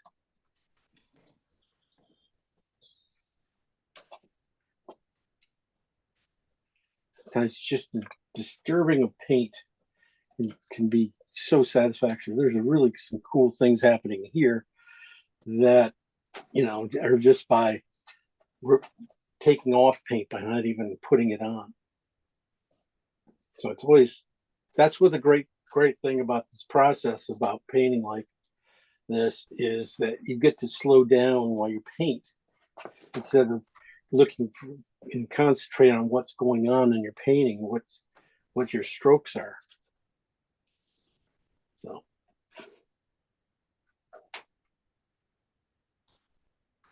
you can see that's really interesting what's happening, and I'm not doing anything. I'm basically just moving color around right now and letting the brush do a lot of this area here, bringing some of that blue in. I can't do any of the warmth because I don't have any warm on my brush, but I do have a lot of cools on my brush from the snow. And so I'll just look at what I'm going through here and saying, what could this go to? I mean, and you can find it on the cooler sides of everything. Highlights.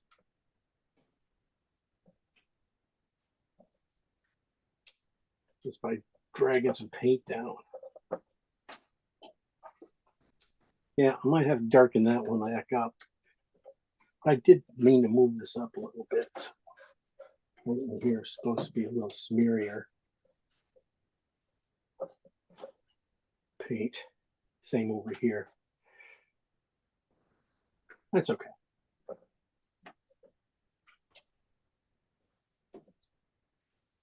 All right.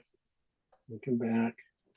Same here, just breaking this one up. This one is a lot bigger, and I think I didn't put it as much for the second bush as I should have, space-wise and stuff. Start putting in some purples.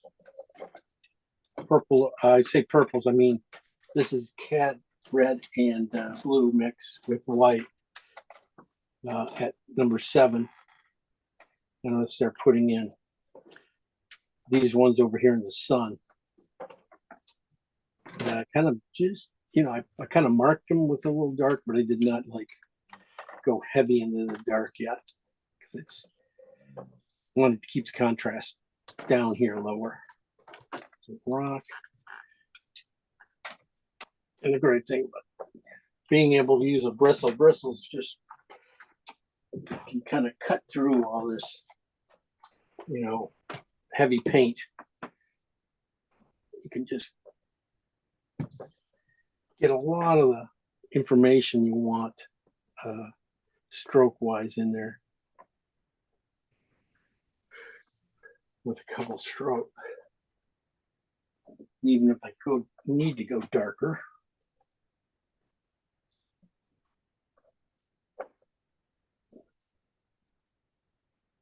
At that point, I can still do it.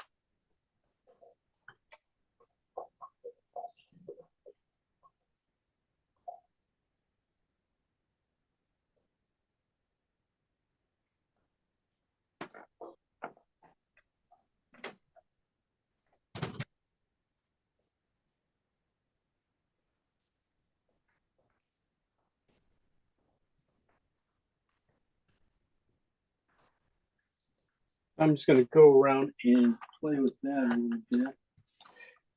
Here, let's see what this one is. Yeah, that's what I was thinking. This is Terra Rosa down in here. I was thinking about these coming off, these sprigs coming off this guy here. And being a little cooler in front of this warm backside of this bush there.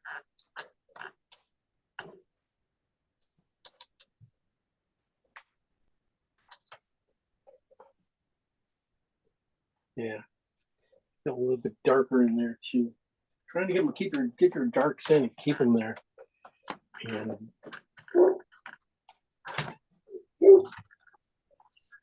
that.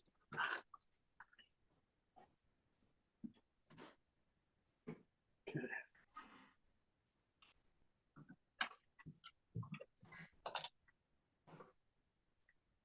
Down in here, definitely at the bottom of the paint, I'm not quite as concerned about any information.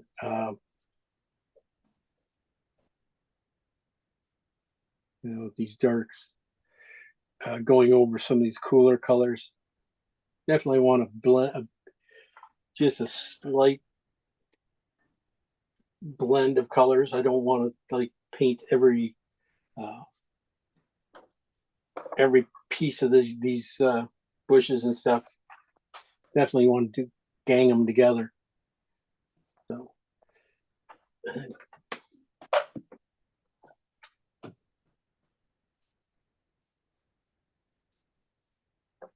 just making sure these guys are just tucked in a little bit better.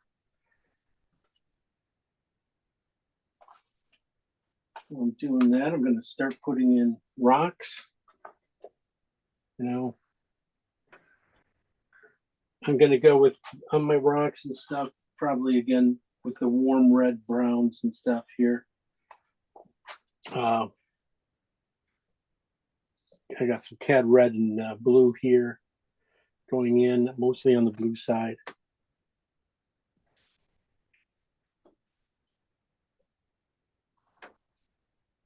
A lot of those can also go in at the end. So, but when I start to get into like these areas here, I'm getting close to this area as being pretty much done. I'm not going to be doing a whole lot more here. So I will be looking for rocks, underneath rocks or something like that, where I need it. A lot of times it's just where you need it too. Got a boring area, you need to, keep the person from, looking out here too far. You want to make sure that, keep them inside here instead of having anything travel off this way. So that's what those plants stuff do really well down in this corner.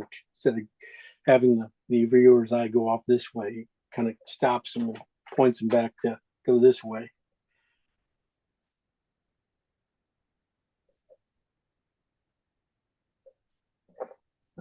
This is where I had some warmth back in here, but I got to get the dark in here. Red dark, warm dark.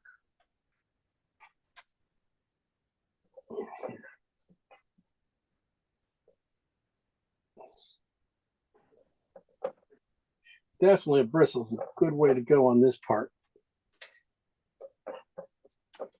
I put in a little more Terra Rosa into my color right now too, just because I wanted to get a little more strength value wise. Redness in here, but I didn't want it to be too orangey and stuff. So I put the CAD in. CAD's a little too orangey. It's not cool enough for this. Okay, definitely in back in here. That's a darker mix of this. See if this works. Yeah, back in here, these plants back in here, if you make them a little more phthalo green and CAD or the Terra Rosa, right back in here, going up to here, catching a little warmth. These guys catch a little more light when we finish up putting these guys in. It's going to be could be a really nice effect right in here.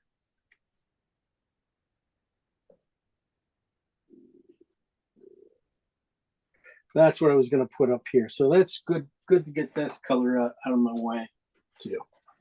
This is going to be up here. I'm going to go with pure Terra Rosa and CAD phthalo green here into this yellow here, just to pop this tree in that's right in here behind this bush. So it has just a little bit of red into it, little things. I have to go full strength almost just to get it to lay right because of how much white's already in there. But that's okay. These guys just have to be a dip, like squish like that. And, you know, they're just going to mix so little. You know, and they're just going to warm this whole area up. This is where it kept going. There's some CAD red orange right in here too. Right in that one little spot. I was going, okay, didn't get it in. But this definitely up here.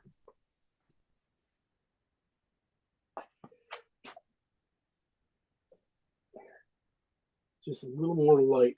It's just a little too dark.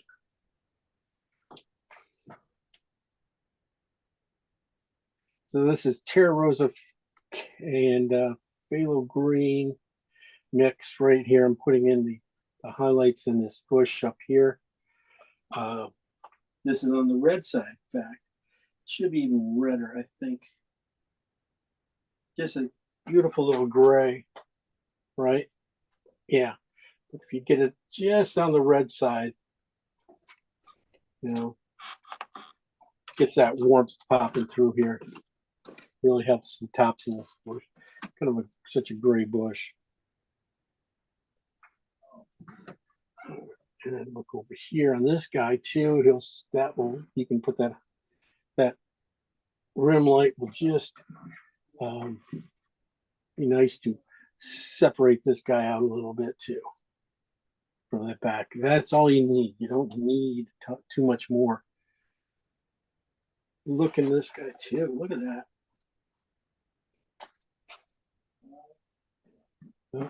Just a little too much red back there. Push it back one more step. Okay. The tree back there, I kept saying I wanted to put that tree in. I'm going to put it in with just a little bit smaller bristle brush. That one's going to be go a little bit too far all over the place. I need a little cleaner. Let me see if this will work. This is a real stubby bristle. And this is back to blue and Terra Rosa mixed with white.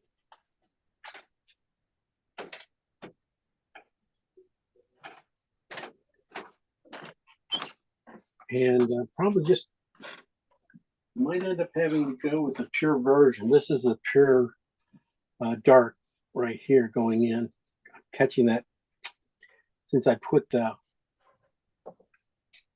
color in early, the sky in early, which is what I wanted to do, but just catching a lot of this paint, black, dark paint. And to counteract that, I have to go even darker when I make my lines. That's all right. I'm gonna go also probably end up going a little warmer on this guy too. So I was wrong a few different ways there.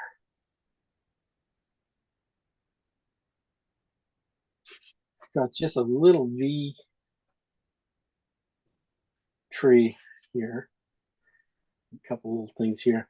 A couple branches down lower.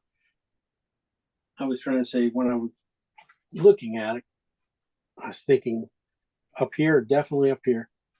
It's going to stay a little bluer.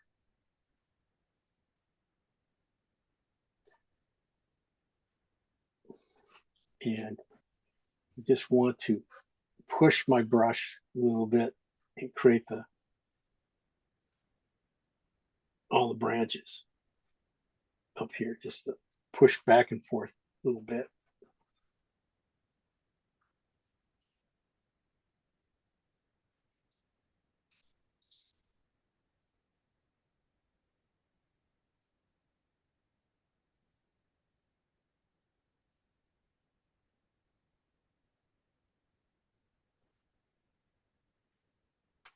Okay, that's about it right there.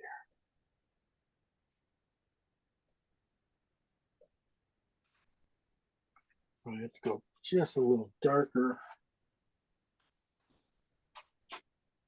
Few spots.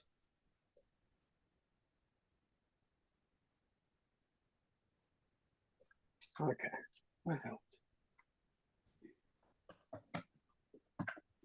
Okay.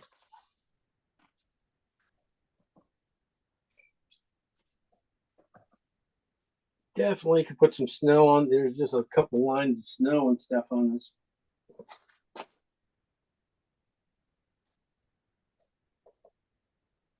This guy's really blurring everything out, so not gonna go very much farther.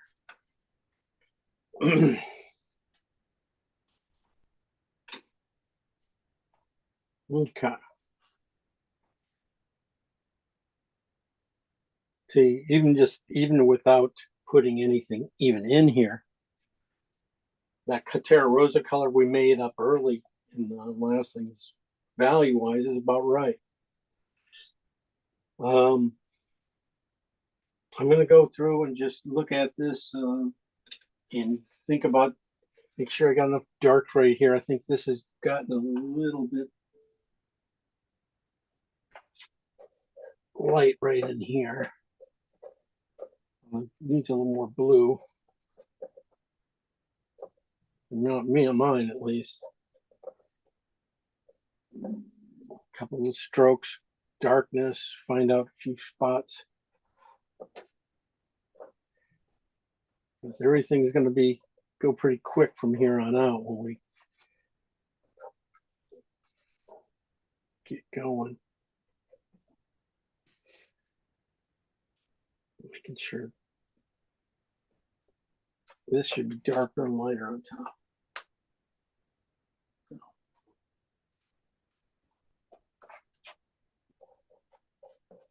More blue, more blue. Right there. There we go.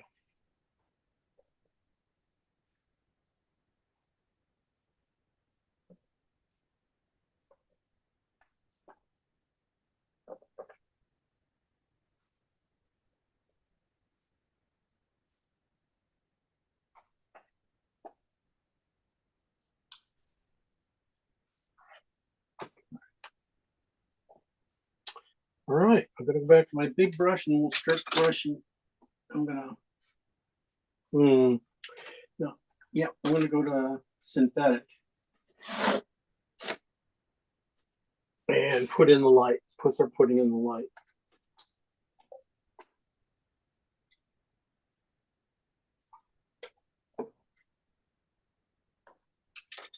Good size synthetic.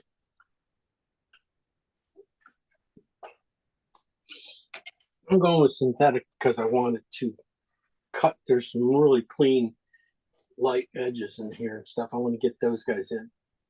And I think I can brush out the other stuff. But I'm going to work towards my highlight. I'm going to go with a few of these mid-tone colors. Well, this is a light blue. Definitely too bright. This is a little more phthalo green in there. That's a lot better. A little bit too bright.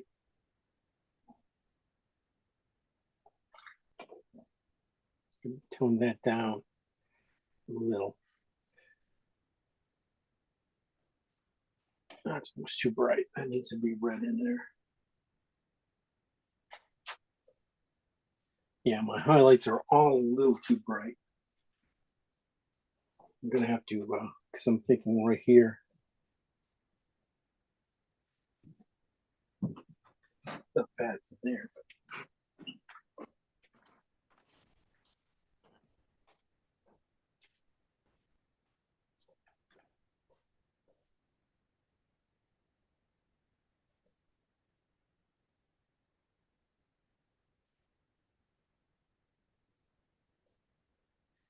Anything over on the sides here, I wanted to keep kind of dark. But sometimes you just got to start putting in some of your highlights and live with the first ones because, you know, the contrast wise, yeah, they're going to be just like this. They're going to be really strong. They're going to feel like way too bright. But they're not yet. This is just going with Terra Rosa and white right now. And you're just going to be nibbling at the blues, and it's going to bring a lot of blue into my value here of colors. So, but I'm just going to try to make sure the first stroke I put in is the big stroke. The money, whenever I put in clean paint, it's going to be, you know, right in where it needs to be the cleanest. And then by the time it gets done, it's going to pick up a lot of extra colors here. And I can just start to use it in my second brightest or third brightest areas. Just save myself a little bit of mixing. And anyway, a lot of this stuff right in there is going to be have some other colors in it yet too. I'm going to go more blue up here though. Right up here.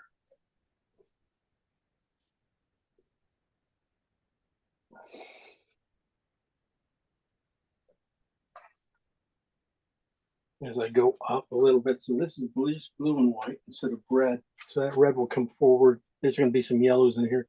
But back in here, some of these little indications of light and stuff definitely could be done with the blue and white. Or just in this middle area where we got the S going and stuff, maybe we leave that a little purpley. Let me just think about this highlight here. So it doesn't pop too much. It still pops a little bit too much. It's that. That needs to be, maybe it has to be green.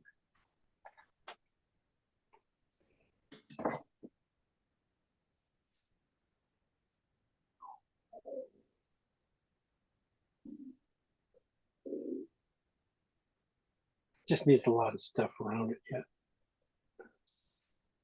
So going up this cooler shadow side, I was thinking it was going to be kind of purpley white, kind of a grayed out purple. That's where it would have been kind of cad red and blue mix with white on the red side. But what I'm finding is I can get that kind of same, as long as value's cooler, I'm going with a phthalo green mix of that has a mix of red in it. What red is? That's the Terra Rosa red. So that's what I'm using here.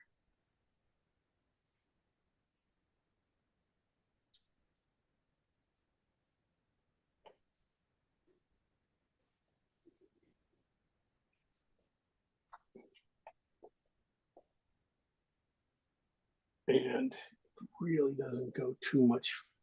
Well,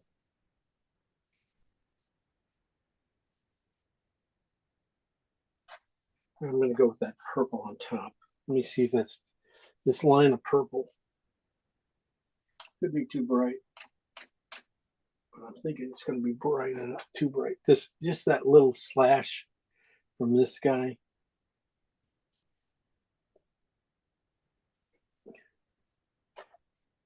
Good. That's good. There's a little bit of color up there, but not a ton. Okay.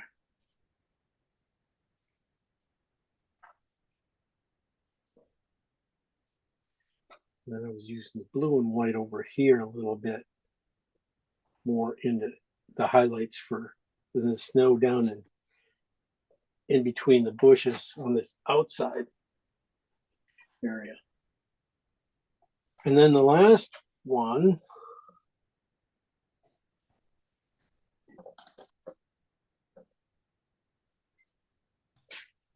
okay, I want to put in the last one. Would be the brighter yellow white. I have all the other ones in. They kind of step up here now. I need the yellow white right on top of some of these pinks here. So I'm just going to grab a little bit of oil on my brush where I grab the color and start to bring that in.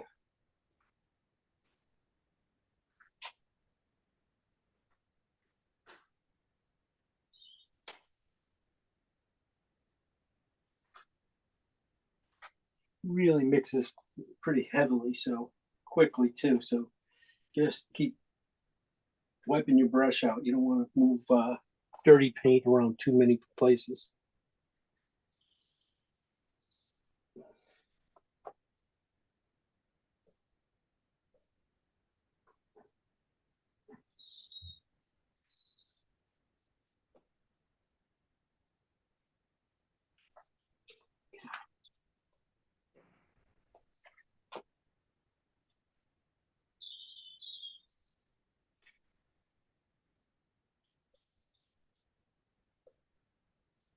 Okay.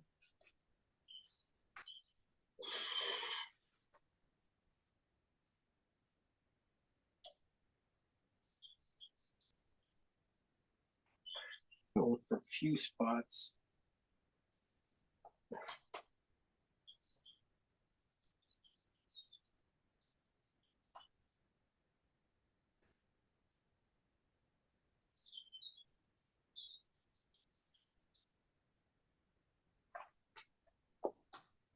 Okay.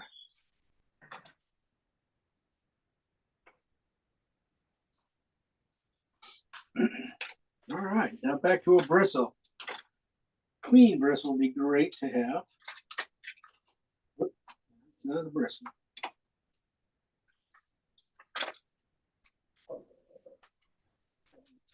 That size. This size. It's number 10. I'm gonna start getting the yellow oranges in there now. Definitely gonna start off. These are the phthalo green and cat orange mix of colors. And definitely just gonna start with a paint on top and then just let it Soften the stroke as it comes down to the roots.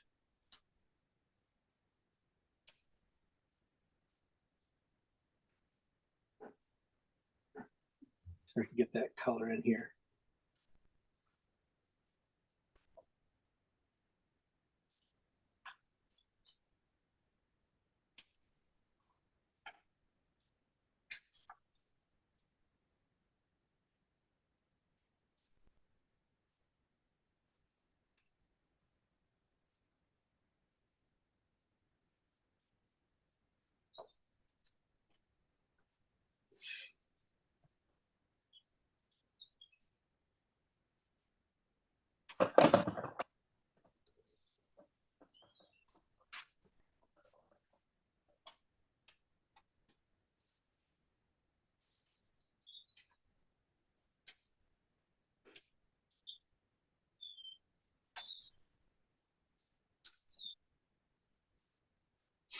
Okay. So this should start to really, you can start to see the finish start to show through. And then basically I have the basic colors in here. Now I just got to go back in and, touch the snow here and there to get it to, feel like snow. So it's not too flat. But it's not like a whole lot of touching now. It's just like everything's pretty good. This one right here is really definitely a touch more red gold. And this is more yellow gold, but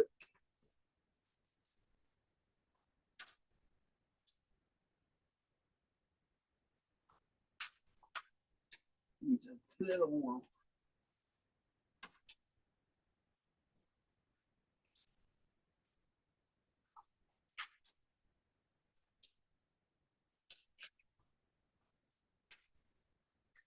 Get into it.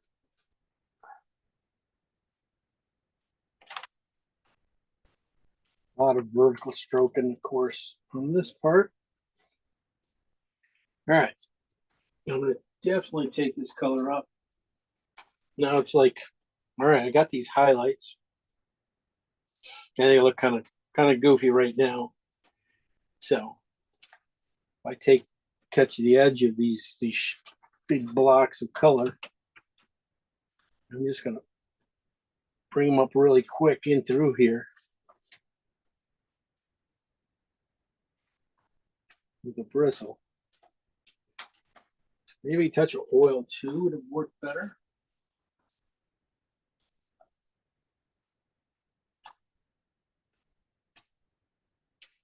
Not really.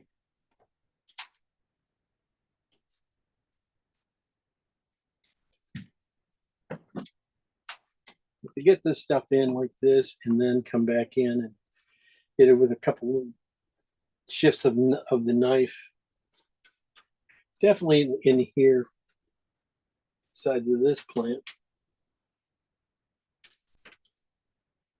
just little pushes.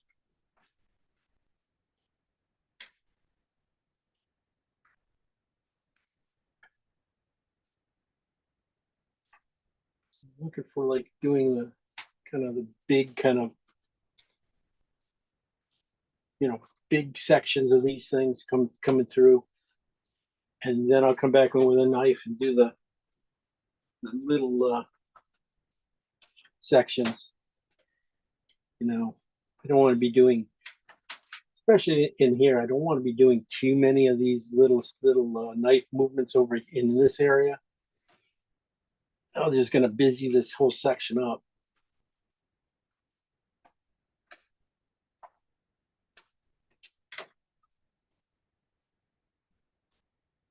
Get these guys going. And all of a sudden, focus starts to change a little bit. Yeah, it's interesting up there and stuff, but as soon as you start putting in this stuff up back in here, start layering these colors. These are now I'm working with, again, the cad orange and just a touch of phthalo green with a bunch of white in it. Starting to pull pull the eye back down a little bit so it's interest everywhere too a little bit.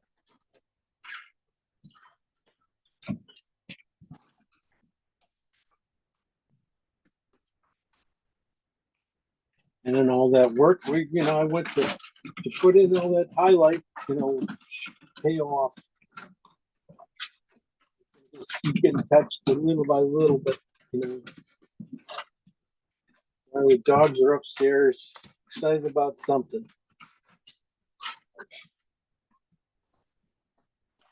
I'm going to be going with those colors a little bit.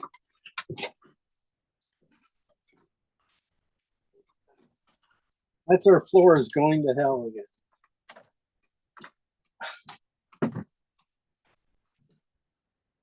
So, I don't know if you can really hear my dog. My dog worker scratching them. Yeah, that's them.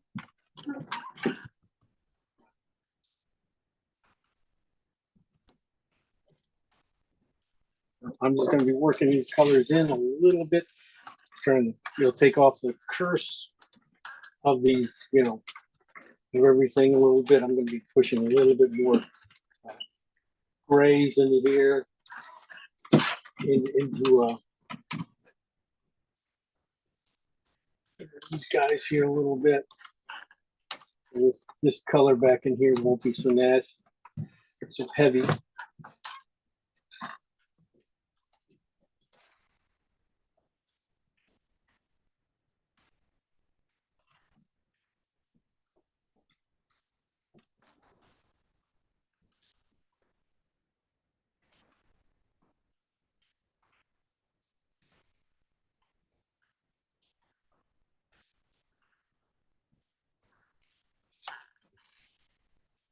Love a bristle every once in a while.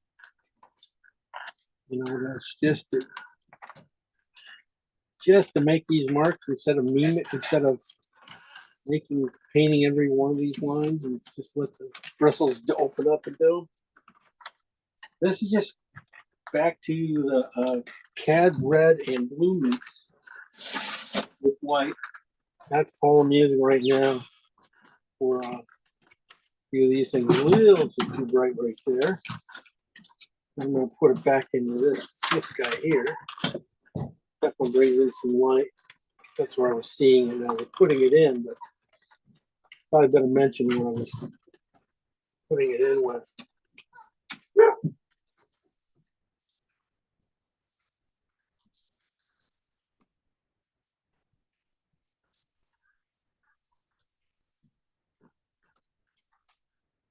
And a little more warmth over there.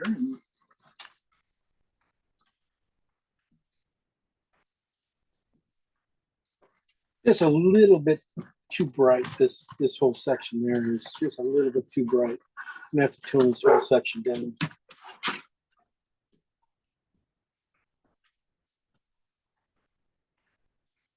Yeah, as you can see, I'm value-wise, I'm like at 1, and it should be like 3. So I'm like almost 2 values too dark, too light. But let's say if you like it, you like your strokes and things like that, it's an easy glaze. Some of the simpler things to do, just by putting a small glaze on this area, we'll do it. We'll fix it too. So that's what I would say. So what I'm going to go in and just finish up doing here is just working a little more of the white glue back in. You would maybe add a little bit more lightness to a few of these other colors. These I didn't do back in here too much. Kept trying to keep it as simple as possible.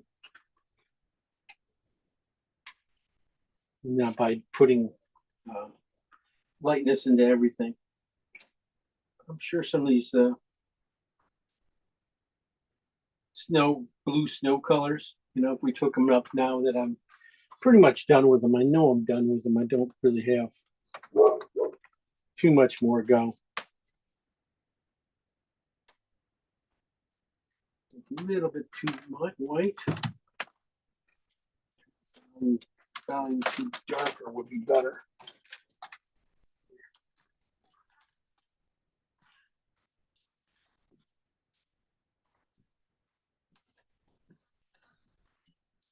Just pull this right here.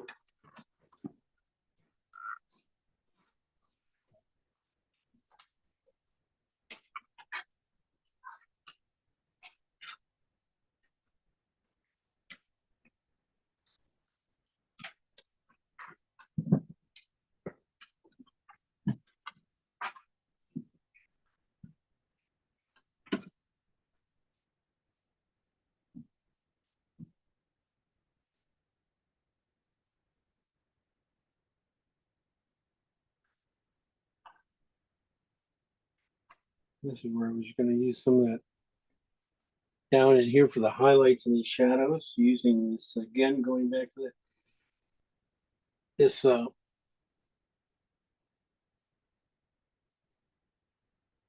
what's it, just phthalo green and blue mix that I was using up in here. Bringing that back down in a little bit in the areas. Just letting that color kind of just, you know, penetrate these other colors a little bit. Because down in here, I think it could be almost like a highlight in these massive, this section out here could be just a little change of light that, you know, there isn't much there.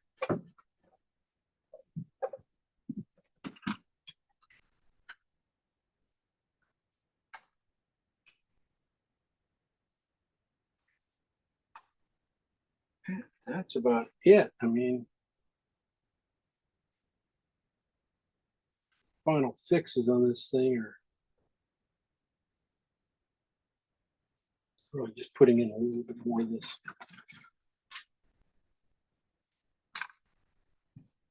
Nibbling away at these corners.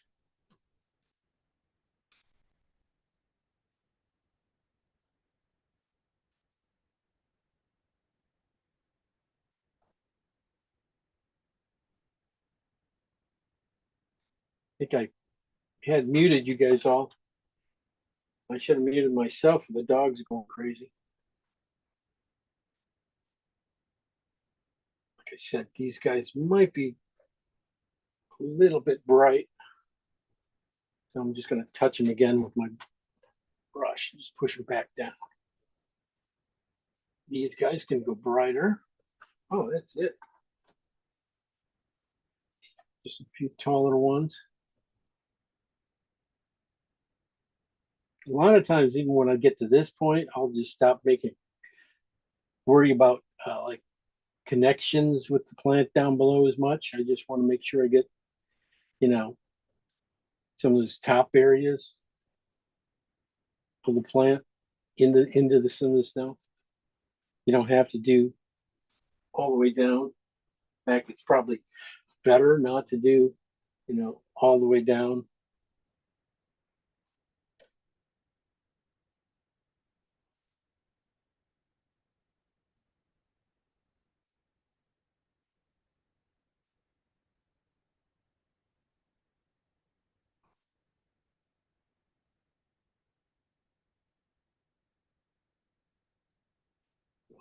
That's about.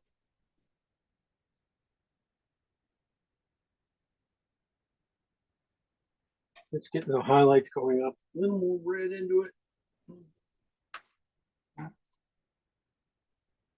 Yeah, right there.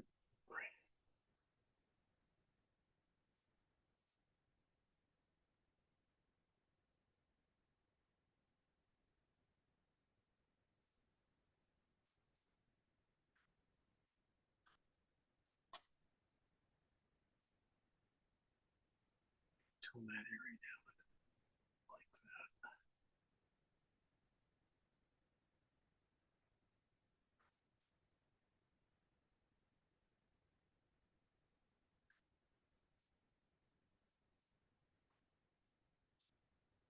So Like I said, digging in here, I think I'm just gonna, my highlights just got a little too strong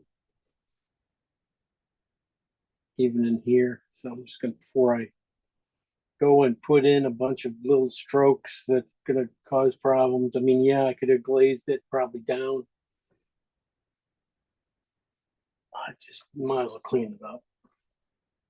Definitely didn't need to go quite that bright.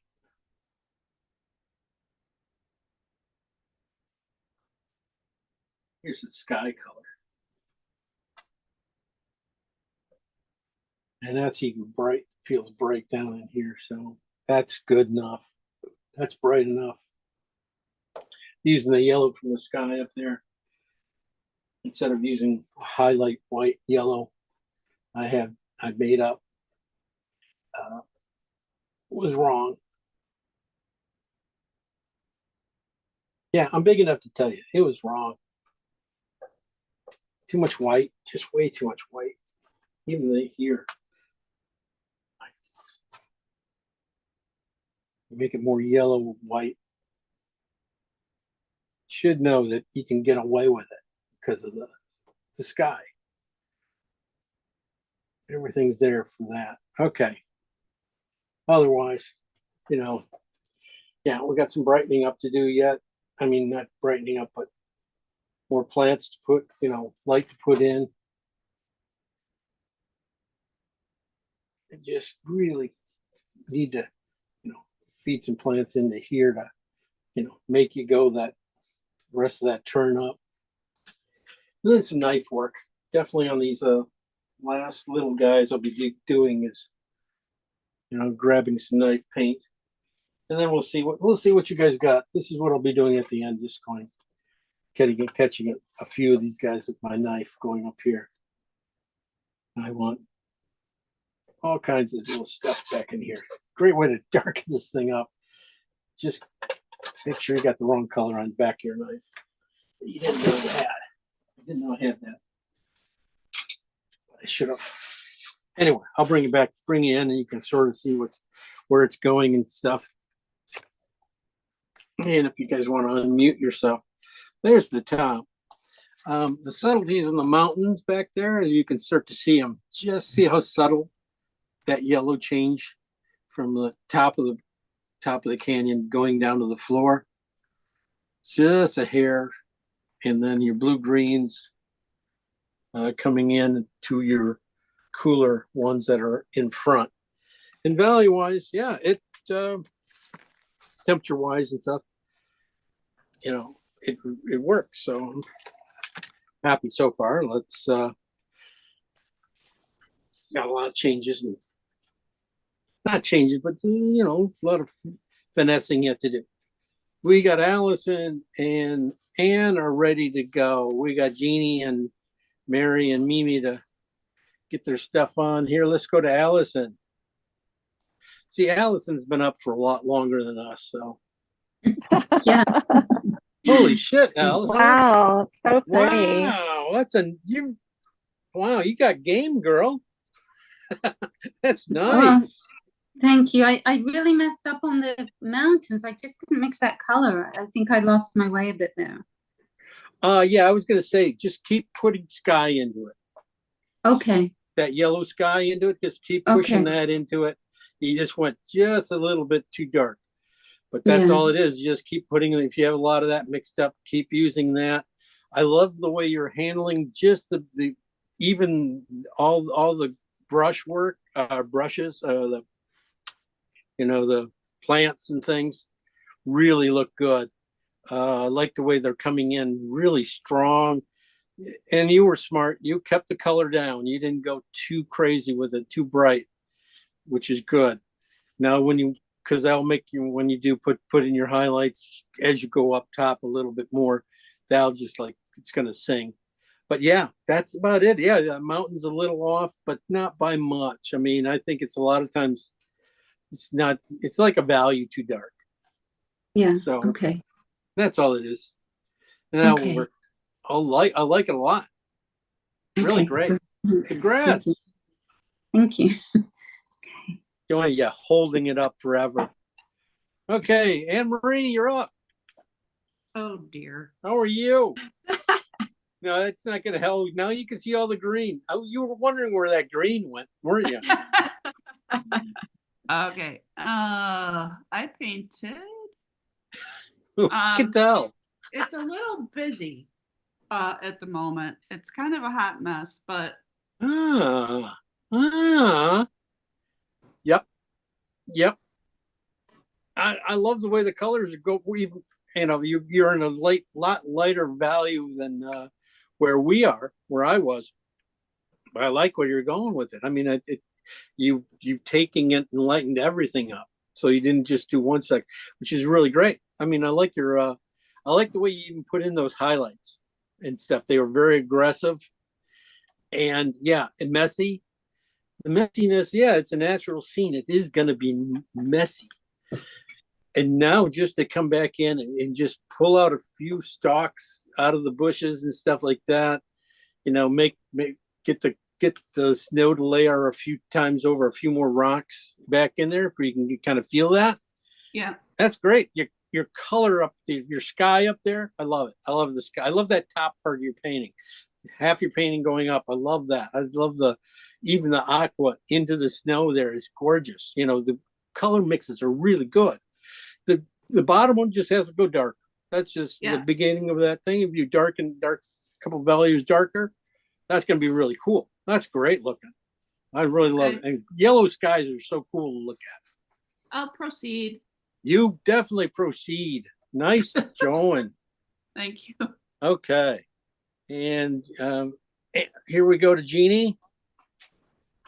Oh, Beautiful. well, That is a I didn't paint. I know, I love my She ceiling. did the I didn't goldfish. paint this one, but I was working on my fish.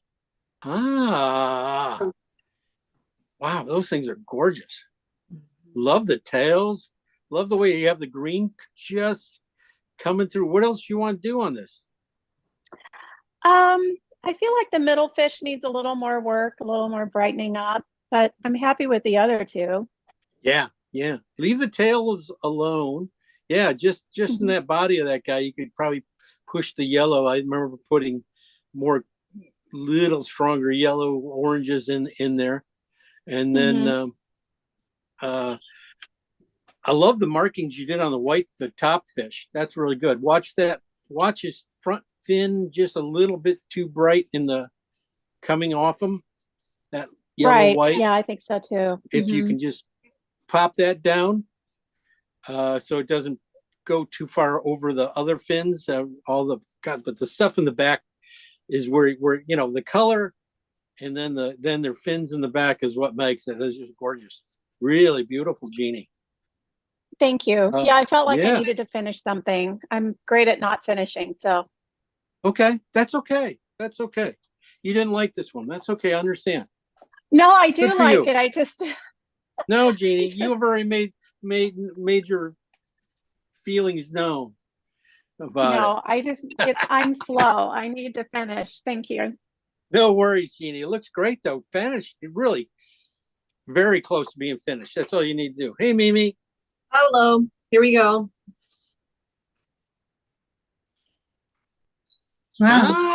Oh, that's look pretty. at that yellow sky and against that blue aqua. Really pretty. Really, really good separations of color going up. Now you just got to kind of mingle them together a little bit.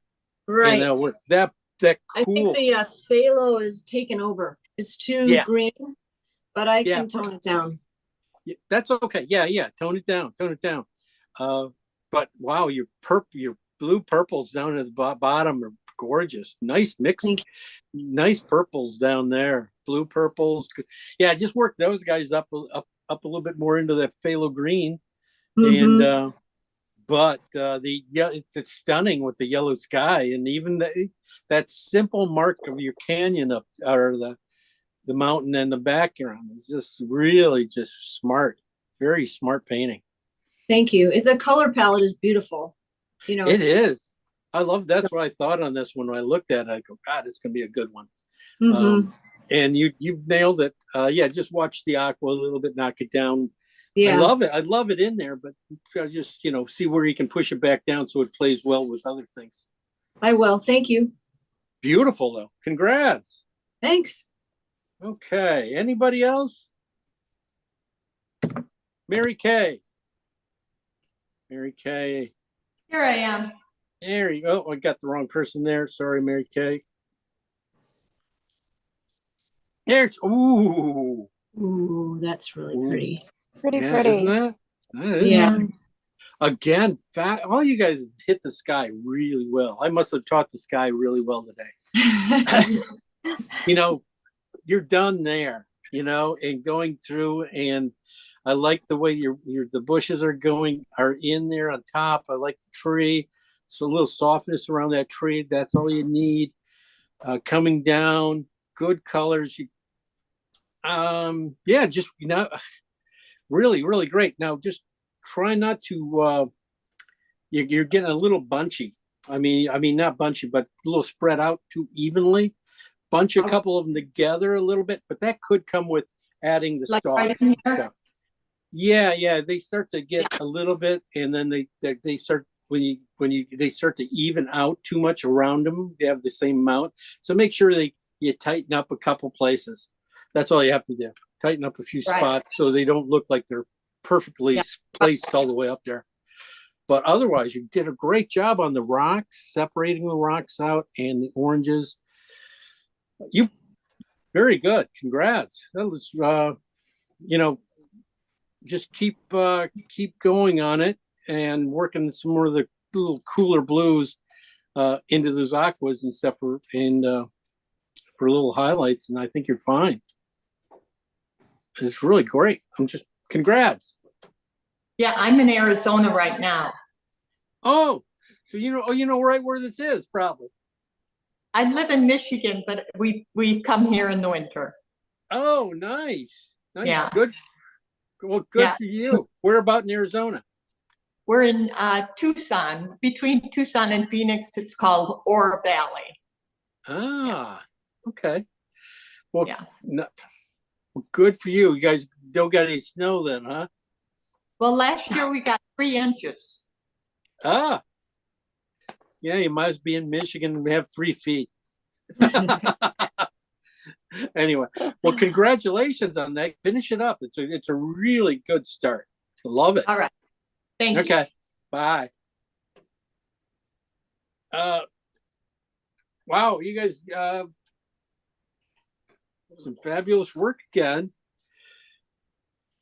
But I hate to say it, we only got one more class left. And we probably won't be able to start up again till right after St. Pat's Day. So it's like almost, but I'm going to do like a free painting class again, kind of a free painting class again in between. So you guys will be invited to that. So you guys can come, you get a paint in before we start the spring sessions and stuff. Spring sessions on Saturday are going to be a little messy too. Yeah. So we have another class next week? Mhm. Yeah. One more class for you guys. One more class. Oh, great. I miscounted. Okay. Yeah. One more class. And then I think right after I'm going to do a free class to try to, dig up more students and stuff, get a freebie out there. Might not be totally free. I think I might charge like $5 for it and then give it away to an animal shelter or something like that. I had a lot of people, signing up and taking spots and then not coming. So I don't know. That probably things I'm thinking about. The idea to charge a little bit. It's a good idea because it makes people feel more committed. Okay. Yeah. But I'll give you guys a free coupon. You guys won't charge. Just to be on the student site, right? The student site, you guys always get free stuff. So I'll give you guys a coupon there, and then the rest of these jokers will make them pay. Yeah. I'll miss next Saturday because I'll be over there. I'll be in the same country as you guys. No way. Where are you going to be? Yeah. I'm going to be in Miami. So half work, half pleasure. That's a different country. Yeah, they speak a different language there. You're taking your husband with you as a business trip? No, he's staying. He's going away for a business trip the week after. So we're taking it in turns to look after all our various animals, both human and furry ones here. Did you guys end up buying that farm? Yes, and we're still renovating it. Oh, you guys are It's- renovating it. You are. Yeah, you they did a haven't said- movie. I think they did a movie with Michael Keaton about this, maybe 20 years ago, The Money Pit. Oh, Yeah, yeah. we're living Yeah. it. We're living it. Yeah. We don't have any floors. We don't have any finished walls, so it's a long way to go. So where is it's close? It's right around Oxford area too. Yeah, it's just it is about 15 minutes southeast of Oxford. Okay. Yeah, I Faster know if you don't exactly where count. that is. Yeah. Well, it's about 40 minutes from London and 15 minutes from Oxford. Okay. It's a diagonal. You've got, let me see if I can show you here. Can I show you like Yeah, this? let me pull you up. Pull you up. Let me see. So if oh, I had to do it that way. Oh my gosh. Okay, if this is London and Yeah. this is Oxford, there's a diagonal, and we're just about here on the diagonal from London to Okay. Oxford. It's the only motorway without speed cameras, so it's quite good. But I'm sure that will change because it's another tax on all of us, of course. Of course. You know. Yes. Have So- fun in Miami. Yeah. I just got back from Vero Beach and it was cold and windy and rainy, Oh no. Oh no. but it's farther, Um, it's farther north than Miami. Well, it will be warmer than here. It's not for the weather. The weather will be a nice bonus. It's family there plus probably I'll open our US office there, although Oh, are you? but not a manned office. I've got relatives there, so if I need anybody to answer a phone, it's not going to be too difficult. So yeah. And Oh, Plus, nice. cold's it's a nice relative. business expense if you say you have to go to your US office and it's in Miami or close to Miami Beach. That's quite nice. Yeah, it's different than yeah. I was born in Michigan, so but that's a very cold state, isn't it? As you guys well know. Mhm. It Yeah. can be. It can be very cold, Yeah. just like Wisconsin. So Oh my God, what's the coldest state? Would that be close to the Canadian border? Was that Montana, maybe? Alaska. Oh yeah, well, yes. Yeah. Well done. Yeah. I Forgot don't about know. that one. You got North Dakota. I'm not sure I want it. Yeah. That's it. Cold is cold. Mm, Even they're all even- cold. They are. My grandparents lived in Winnipeg, and I visited in the late 60s when I was a very small child, obviously, barely born. Yeah. And it was so horrendous. I couldn't believe that they lived like that for so many years. It was so horrendous in the winter, like the winds coming off the plains. It was just awful, Mm. awful. I guess you just don't know better. You don't have anything to judge it by, right? Yeah, well, they were from Sweden, so it was warmer than Sweden. Oh. It's all It's- relative. Yeah, I guess so. Yeah. Okay. Well, Nice thanks. seeing you guys, and I'm going to miss you next Saturday. All right. Well, See we'll you miss in you spring. too. Don't worry. Have fun in Miami. Get a sunburn for us. Oh, yes, okay. Will know? do. Mm. Anyway, but guys, thanks again for joining today, and have a great weekend. And we'll see you next week for. Oh gosh, she's gonna miss the hard one too. Next week's gonna be a really hard one because I want to give you guys something to work on for the next few weeks in between. I don't want you guys slacking off. What's So- what's hard is that it's going to be a portrait of 3 different people. 3 different horses. Yes, 3 different horses. Oh my God, that is hard. it is really hard. It's really hard. But Are you no, I serious? figured Oh my God. no, just two horses. Oh, No, it's gosh, just gonna be okay. one.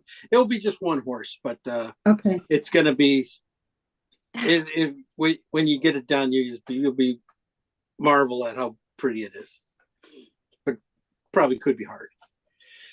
Just fair warning. I'll send it out. Maybe I'll send it out early because some of you guys, you might want to sketch it out ahead of time and stuff like that too. I don't know. Yeah. So Jim, is it 1 horse or 3? I can't give that away. It's right now. Okay, And All no, right. it's just I'll gonna be. prepare. I'm switching on my brain. It's just gonna be 1 horse. Okay, One Good. beautiful. I'll But- look forward to the video when I get back. You can decide if you want to attempt it or not. You go, See, that's when I have you here. I can just force you to do it. Yeah. Well, good luck, you guys. I look forward to seeing your Thank you. masterpieces. All right. Yeah, have fun in Miami. Thank you. All okay, right, thanks, guys. Jim.